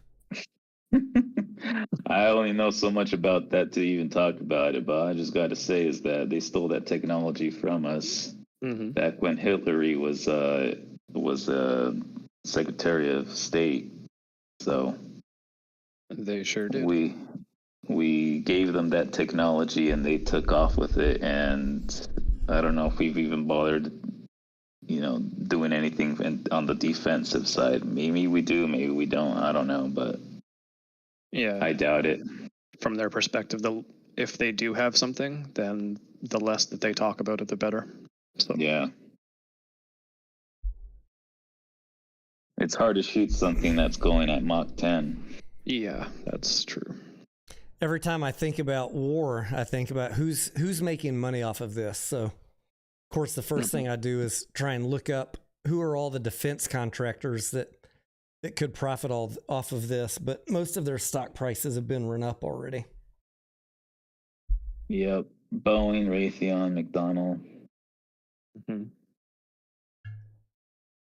You guys were Skunk talking Works. about ammunition. Do you guys own like Smith and Wesson or anything else? I own the firearms, not the stock. Yeah. What's Smith & Wesson's ticker symbol again? We've talked about that one a few times. SWBI. All right, let me pull it up. I remember talking about it 6 months ago. And these things go in like 5 to 7 year cycles. Mm-hmm. And I started buying it below 9. Yeah, the recent lows back in 2019 were $5. And you can see these cycles where you could bought it for $2 and then sold it for 14, then $8 and sold it for 28, and then 5 and sold it for 37. At some point, it's going to get low enough, 9, 5. You just buy it and bank it for 2 to 7 years till the next crisis in the U.S. You will be fine. It's just a matter of being patient. These are stocks that require a lot of patience. But when the supply in the U.S. gets run down, these things spike. I bet I know this was back when the supply is low, and probably if you go back to all of these spikes, they were due to political / social crisis in the U.S. I agree. Someone's going to ban our guns, ban our ammunition, and then all of a sudden you can't find it anywhere, and the stock prices soar. So, remember a couple of years ago, there was people that were lining up, and they had like 6-month waiting periods longer. Yeah, they were selling them before they could even make them. That's that crazy. Well, I don't talk about this much, but I have an ammo company. In 2020, I was making $50,000 a month gross on that. Yeah. Because I could mark up the prices 200 to 300%. Mm-hmm. Good for you, man. Right now, Yeah, awesome. right now, I'm not really focusing on it because that's my. I focus on that when I can make a decent return on it. I'm not trying to right now compete with Academy and Walmart when you can buy it on the shelf for regular price. But it's ready to go again when the time is right. Yeah, I just got me 1,000 rounds of 9mm for $224, I think it was. It's reasonable again, but see how long that lasts. I got shelves of ammo right over here. Not all just for my guns, just inventory.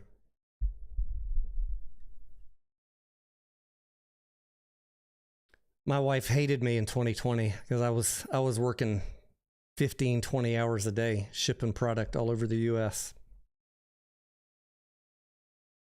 Yeah, that's a good business to be in when I told her, honey, you got to make hay when the sun's shining. There you go. These months are not going to last forever.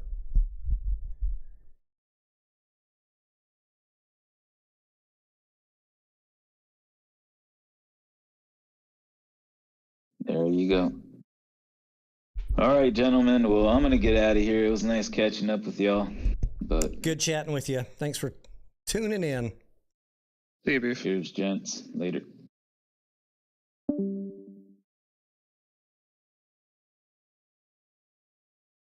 Someone says in the comments, I can read comments to you guys, right? The judge will delay the lawsuit because she will see that AMC sold their shares below market value. I don't see, the judge is not going to be looking at that. She's going to be looking at the defendant and the plaintiffs have come to a settlement agreement. And is that fair or not? Is that fair to shareholders? That's the only thing she's going to be looking at, in my opinion. What do y'all think? Is the judge going to care if AMC sold shares below market value? They literally sold them at market value. Many people on my channel bought Ape at the same price as Antara. That was the market value. Antara, if you look at the totality of what they spent, it was 87 cents a share or something like that. Did they get some at the bottom? Yes, but you could have bought it for that price too. But y'all wanted to listen to the people that said, don't buy Ape. Whatever you do, don't buy Ape. We were buying the fuck out of it. Over here on this side, someone said the Chancery Daily is full of shit. What is she, a random shareholder? No, she's not a shareholder.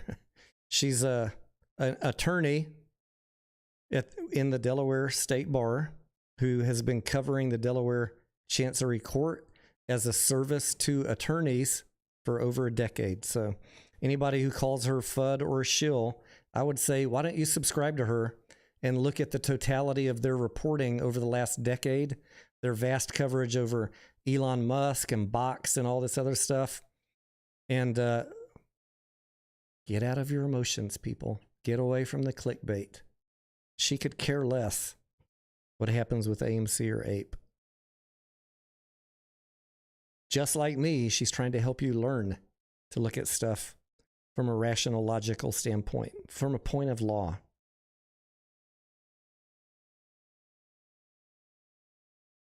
Most of the other comments on that live stream are very positive. Somebody complaining about the audio quality. Grow up. She had a connection issue.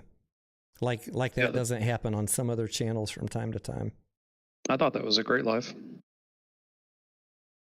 I'm frustrated that my brand new phone service that is tied into my computer, not my phone, had a 7-minute limit, but I will get that sorted on Monday.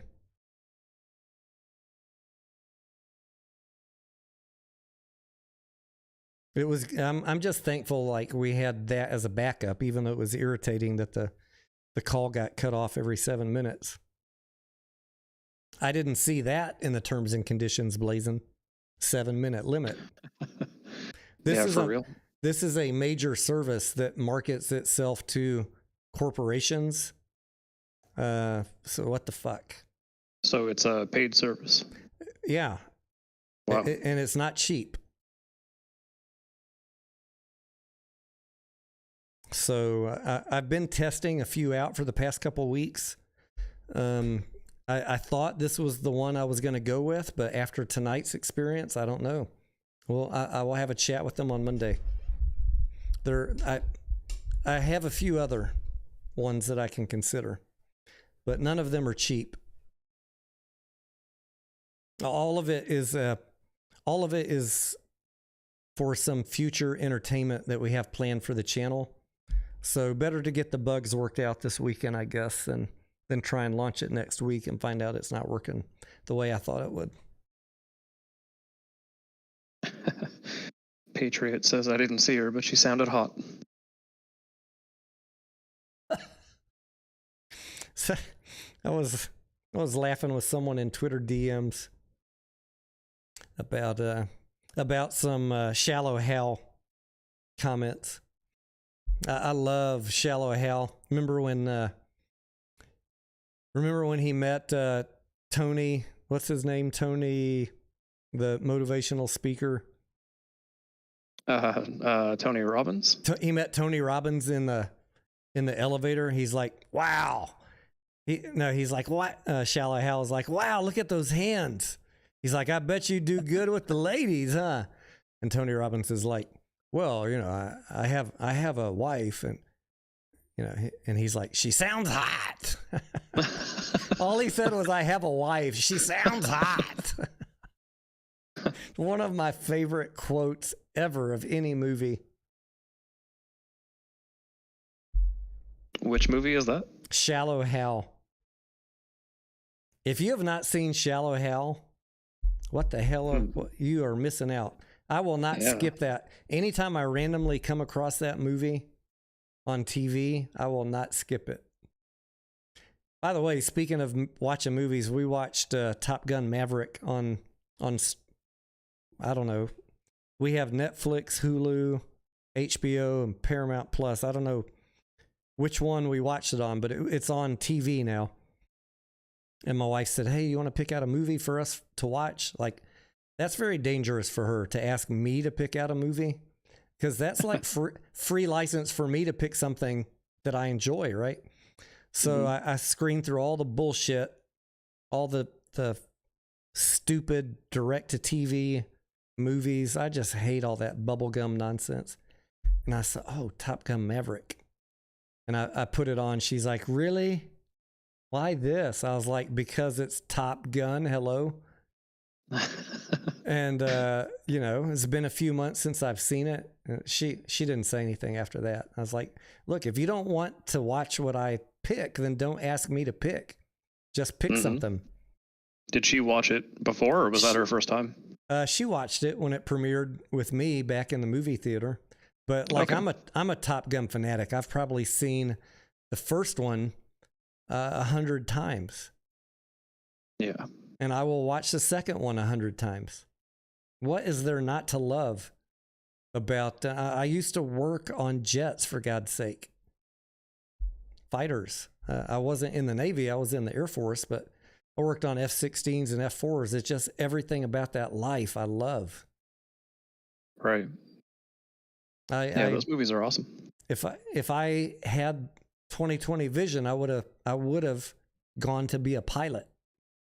But I looked into it, but they back in that day, they wouldn't take people that didn't have 20/20 vision.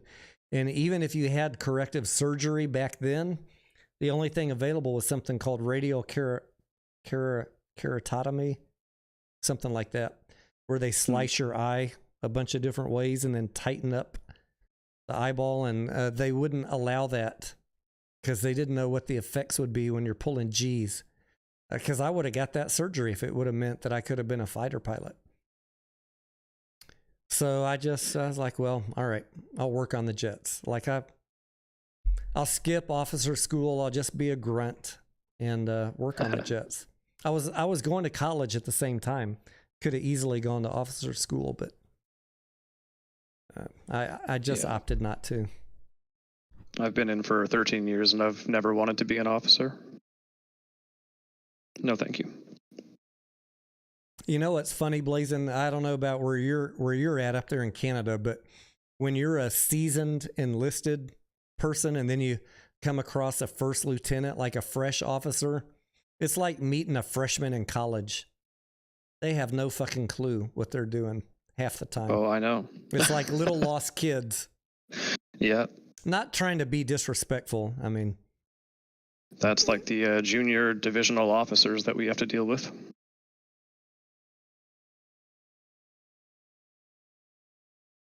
my dad was a lieutenant colonel. I think he did 22, 23 years working on all the missile programs. Nice. So mostly where we lived, I always joke, it had a cornfield and a missile silo. When I was growing up, California, North Dakota, Nebraska, Mississippi, where else? Arkansas. So you Where had else to have move I- around a lot? We moved around a lot, yeah. It's Mhm. probably why I'm so antisocial. I never got a proper growing up where I could make, lifelong friends. That is why I joined the Navy, just because then I knew I would be, even though I had to travel a lot, I would, be posted to one spot. So I haven't had to move a lot. 1796 says, years ago, private pilots couldn't get a IFR rating if they were colorblind. Wow. Can they now? I don't know. I would like to get my private pilot's license also. I've looked into that many times. Maybe after I get my my CFA, what do I got on my agenda? Get the CFA, take some guitar lessons, and get a private pilot's license. Those are all three things I'd love to do. After you get the CFA, you can replace that banner on your video and make it say, "This is financial advice." No, I still don't think that I still don't think that I can, because to give No, I'm legitimate just I know you're joking, but for those that don't know, like, to give legitimate financial advice, you have to meet with someone and understand everything about them, their budget, their income, their risk tolerance. Exactly. So I got to always be careful about when I'm covering stuff. I try and, there's a million YouTubers that will tell you what to buy and what price and what it's going to. I try not to do that, and it's not on accident, because I don't want to ever be in that position where I could be accused of giving financial advice. I'll tell you what the financials say, what I anticipate happening over the next year or so with the company based on reading the financials, but I can tell you what I think is a reasonable buy-in price, but I can't tell you to buy something or urge you to buy it or tell you to sell it. Just get in early, look for a good entry, get in early, get out. Most importantly, all of you should learn how to read financial statements on your own. When we say do your own DD, that does not mean read some Reddit posts. It means like learn how to analyze a stock. So if you don't know how to do that, stick around. We're going to be teaching more of that stuff on this channel. You don't need to become a CPA. You don't need to become a finance major to learn how to do that. I can show you some easy things to look at where you can make an assessment even in just 5 minutes. Is it profitable? Are they growing their income? Are they growing their profits? Do they have free cash flow? Are they paying dividends? Do they have convertible debt? So many easy things. Check, check, check, check, check. Yes, no, danger. I can help you guys make those assessments so that you can make a determination. Am I investing or am I speculating? And you're going to hear that theme a lot on this channel, because there are a fuck ton of people that think they're investing. I invested in AMC at $50 and it went down. You didn't invest, my friend. You speculated with a bad entry. Tony, you're talking about me now. Come on. Well, I'm sorry. I'm just joking. I wasn't I mean, around. I'm not, I wasn't around back then to help people, but I'm here now. We're just going to call it. True. There's nothing wrong with speculating. I do it all the time, and I don't always win. But I don't ever blame anybody else. That's the point. If I speculate, I know that I'm speculating, and if it doesn't go my way, that is only my fault. 100%. What do you think about Amazon at these prices, and have you looked into their financials at all? Yeah, I'm gonna do a video on Amazon. I've owned Amazon. I bought Amazon, Facebook, and Tesla, and I sold 2 of them, and I can't remember which was the one that I still hold. I don't think it was. I think I already sold my Amazon. Let me check. I had a fair bit of Amazon before we fell down into the lows, but then I bought a lot more in the 80s. Let me just look at the chart, because 80, I think. All right, I don't remember by looking at the chart. Let me pull up my account.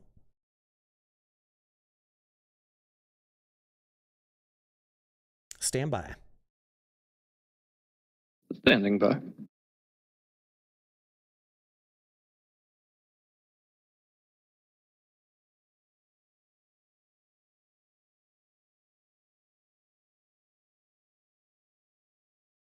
I think Amazon is my largest position for any stock right now, other than AMC.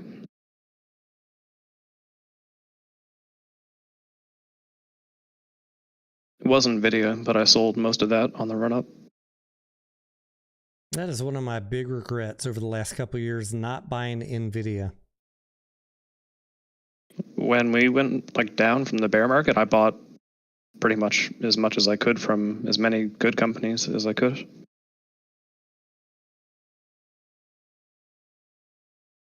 hopefully we don't keep falling any further. But I got like Apple, Amazon, Tesla, Microsoft, Intel, ESM, Meta. I got all those. Smith and Wesson. Pretty much all of them at all-time lows, like, or recent lows. Yeah, I'm not holding any Amazon right now. Let me see if I can find my trade history on it. Dan, this is GPT-4, my friend. GPT-4? He's asking if this is Blazon or Alexa Blazon. Activity history. I am AI.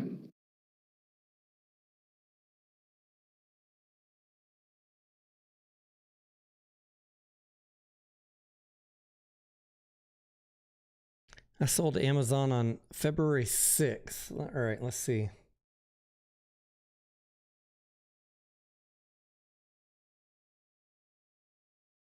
So I bought it down here and I sold it on February 6th. So I got close to the top. This is a weekly. Let me go to the daily.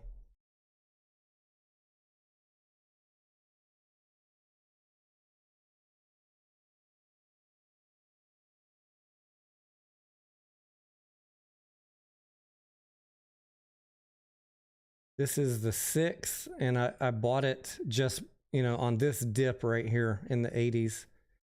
Sold it for somewhere around 102. Not a huge gain, but I think I was worried about some market correction, and you can see it did come down after that. Like where I sold was not a bad point to sell. And I still think if the market has a crash, I mean, that's not a bad gain for holding it for 30 days.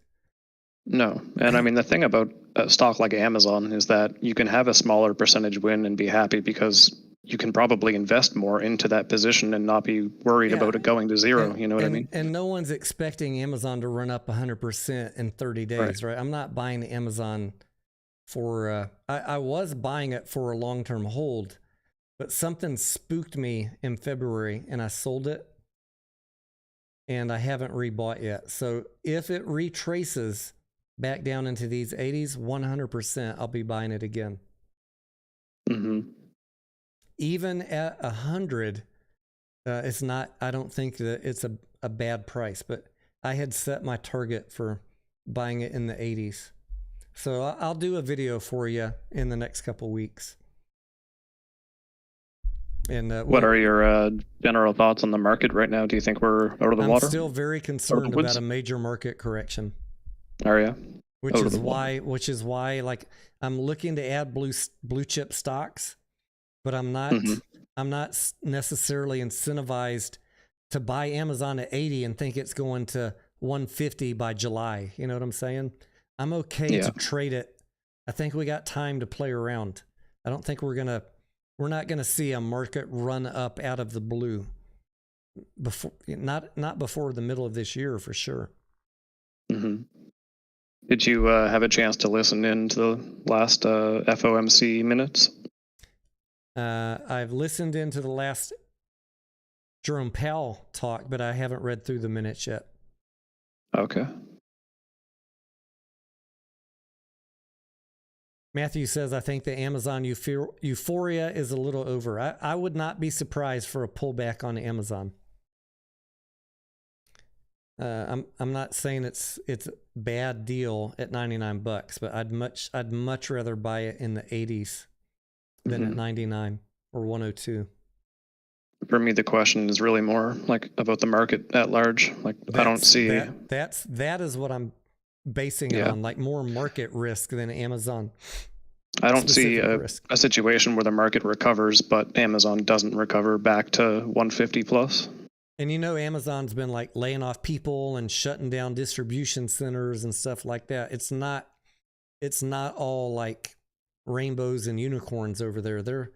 They're struggling a little bit. So maybe I'll get lucky and there'll be a little bit of bad news and then I will jump back in. And if not, you know, if I got to buy it at 100, if the market corrects and 100 is the bottom, I'm still okay buying it at 100. I would just prefer to buy it in the 80s or cheaper. Definitely. I would love to buy Costco, but it's kind of high right now.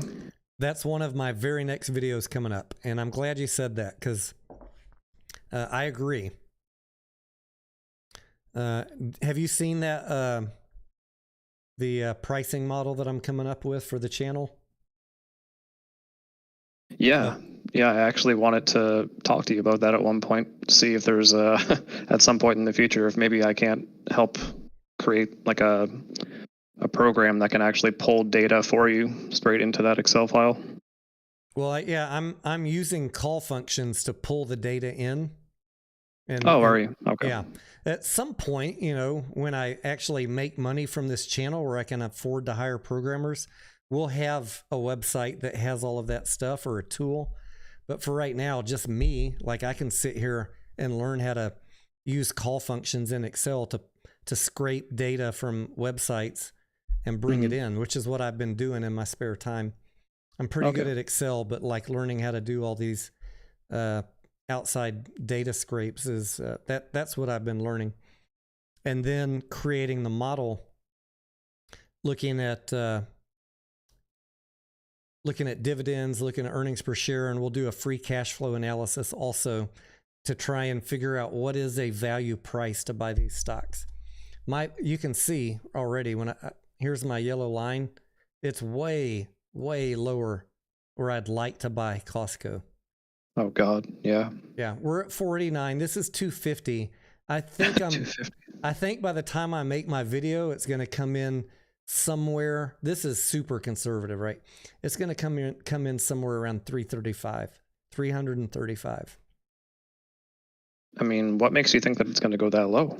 It doesn't. I don't think that look, a value investing analysis doesn't mean that you think that it's going that low. It means that based on like a free cash flow analysis, that it is currently overpriced. And that if you wait long enough, it will revert to a more value oriented price. What would it take to drop Costco? A major recession, and you'll see it. You'll see it drop. I mean, even in COVID, it wasn't as low, or I think, it was just above 250 in COVID, right? Back in 2021, it was at 304. Back in 2020, it was at 256. Right. And look, I think it's got a lot of euphoria right now because of the inflation. People are like, this is a fantastic stock. Everybody wants to shop cheaper. But will that last when the recession ends? Or will Costco trend back down a little bit because everything's gotten cheaper and this is not the slam dunk play? Mm-hmm. There's a lot of analysis that goes into deciding things like that. Even, I think, look, if you're looking for a 20-year hold, really doesn't matter if you're buying it at 470, 350, or 250, but I certainly would prefer to buy it cheaper than $491. Absolutely. Maximize returns. In the meantime, there's other places I can spend my money. What are the odds Costco's going to run back up to 600 versus drop to 330? How do you even analyze that? Well, you analyze it by financial analysis, free cash flow. More to come on that, and I'll try and keep it as simple as possible. All of the tools I'm developing for you guys, I know there's other people that have tools out there. I'm trying to do it in a way where you don't need to be a CPA or have a finance degree to understand it.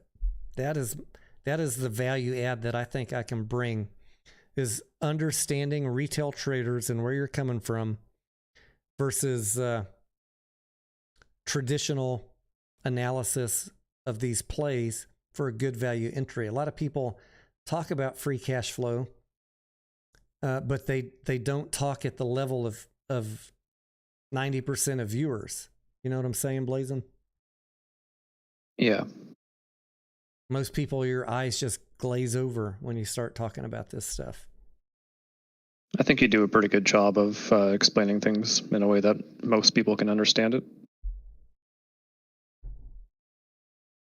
The ultimate intent is to give you a way to, just spend a few minutes getting better educated and pick out winning stocks easier.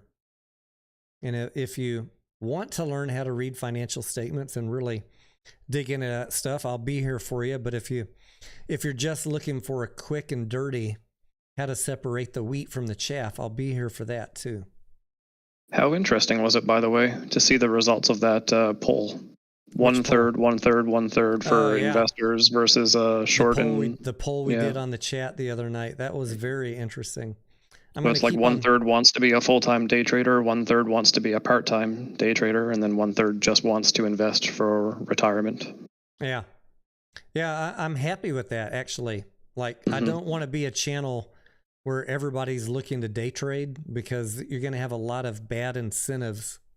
You're going to have a lot of bad emotional intent. If you're just wanting to get rich by day trading, you're going to potentially build some bad habits. I think it's good to have a balance of viewers. And I love all of them, right? I love day trading, I love momentum trading, and I love long-term investing. Me too. There's CPA channels where they'll just tell you, just buy mutual funds, guys. Don't mess with these penny stocks. Don't mess with these short squeeze. That's what makes it fun to me, is messing with this shit. Is it higher risk? Is it higher risk? Fuck yeah, it's higher risk. But for those, 1/3 that do just want to invest for retirement, I mean, there's always just ETFs, and if that's what they want to do, that's honestly probably better than trying to. But we could still help them find some gems, right? Sure. Yeah. You could find a Costco or a Microsoft or a Meta that maybe could outperform a ETF if you get it in at the right price. That's the challenge. How do you pick a single stock to beat an index-based fund? Right. Well, 9 times out of 10, you choose Tesla and you win.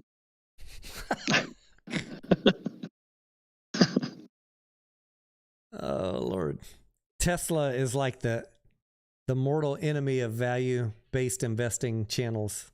Do you know that? Yeah, the numbers don't make sense. Like the PE ratio. Yeah. Any value-based channel, is going to tell you stay away from Tesla. But I just love Tesla and I love Elon Musk, so I'm never going to go down that route of saying screw Tesla. Like when the market was falling apart, Tesla and Amazon were two of like the no-brainers in my mind. Like, what else could you buy that you could be more sure of is going to recover at some point? Yeah. In my mind. They have such a good investor base that believe in them, and I'm never going to discount retail's power to believe in a company. I've learned a lot over the past couple of years since I've started paying attention to other traders, what people's mentality and emotions are. At some point, people are irrational, and that can really help you get outsized gains. But you can't stay in a place so long just because of emotional people that you neglect taking a profit. Sure. Including Tesla. That's why I sold Tesla on the run up to 1,200 and waited to buy it back at $100 after the reverse split, or the split. Sorry. I think there's still a lot to come with Tesla in terms of the Tesla bot, and also just how they're positioning themselves as an energy company. I'm going to start doing a lot of coverage on Tesla. There's just so many people that are looking for content on it. We'll get, we got Polestar out of the way, Mullen, Rivian, Lucid. We got Rivian, and then I'm going to start doing some ongoing coverage of Tesla, maybe weekly. The rest don't deserve weekly coverage. They certainly don't deserve daily coverage. All these people that are putting out 5 videos a day on Mullen, you're kidding yourself. Shit, I was just going to say, except for Mullen, right, Tony? There are literally people that put out 5 videos a day on Mullen. Like, come on, bro. Yeah.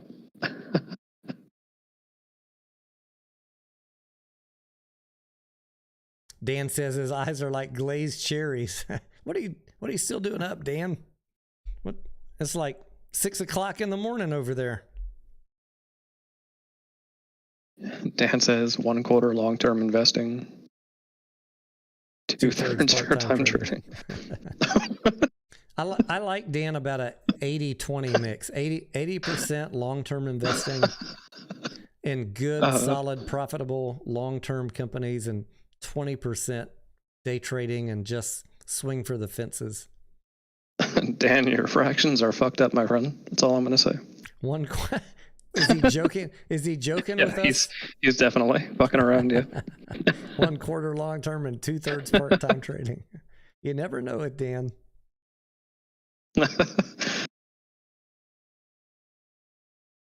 Almost always can be certain that he's joking.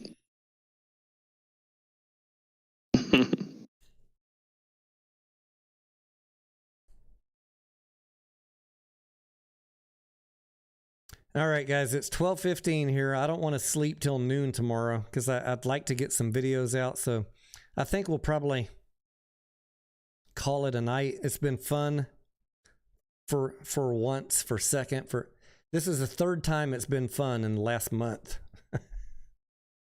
For those of you that are listening in that couldn't comment, I'm sorry.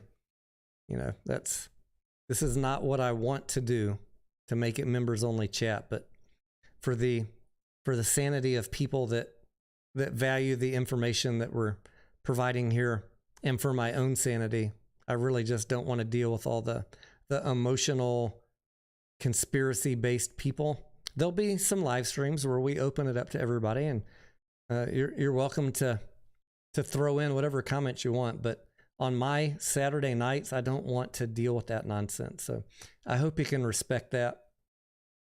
It's for my sanity.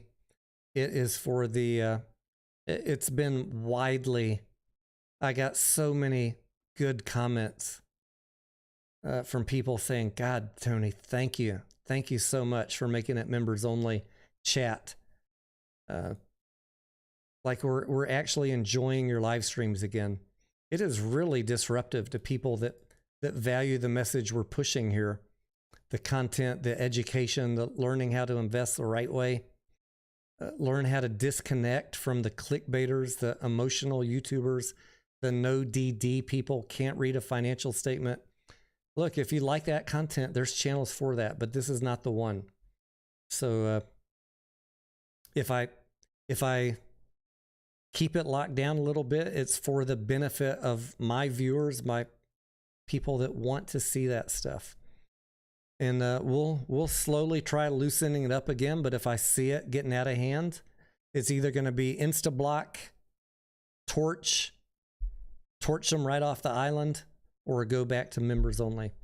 And I don't care if that harms my views or my engagement on YouTube, because that, you know, at the end of the day, there are people coming to this channel and continuing to come to it because they want this type of information. So my goal is to continue to provide that and to be here for the long term and to be right far more times than we're wrong. So thank you to everybody who tuned in. Thank you to the members of the channel, the subscribers. I know it's a bummer if you're just a subscriber and not a member, but there's going to be times where you can ask questions during the day. But right, I needed a sanity break from all the nonsense, at least for a few days. I'm not mad at the people in the comments as much as the content creators whipping up emotions with lies and non-fact based conspiracy bullshit. And it really makes me upset that have mind control over so many people telling you don't read financials, don't believe the company, don't believe their share count, don't believe anything. I want to see you guys succeed in the long term, and that is not the mindset to be successful in investing. So I hope you get where I'm coming from.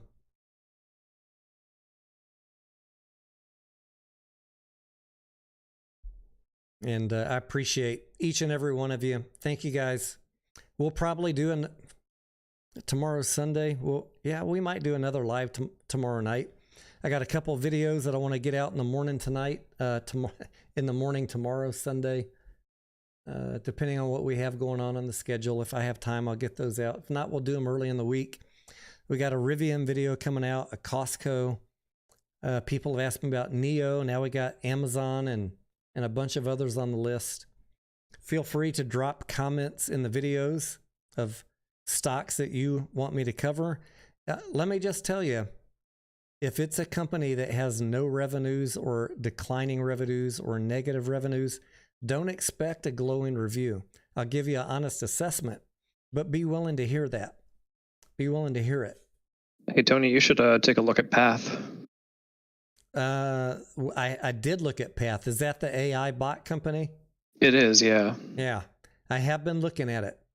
Okay. I have been. It's not like amazing financials or anything, but there are some good parts to it. Yeah, it has potential. Blazing, right. It took me half a day just to understand what they even fucking did. Right, yeah. I had to look it up as well to find out what an ERP system was. Yeah. Or how a data AI bot worked. Like, what is all that? Right. So we'll be around, guys. I'll see you in the Discord for the members of the channel. Don't forget, if you hit that join button, you get free access to the Discord.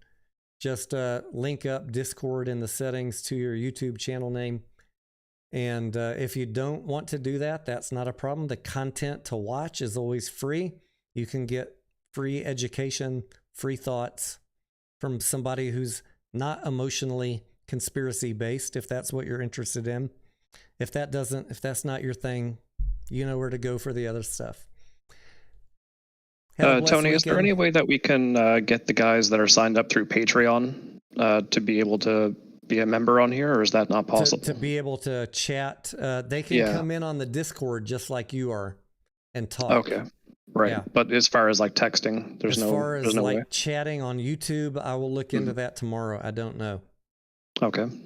I don't know. It's a good question. But for right now, if you signed up on Patreon and you're in the Discord, just like Blazin did, you can join the live stream voice and come in and ask questions. So, ladies and gentlemen, thank you for your time. I love you guys. And we will see you on the very next video. Thanks a lot, Tony. Thank you. Have a good night. Good night, everyone.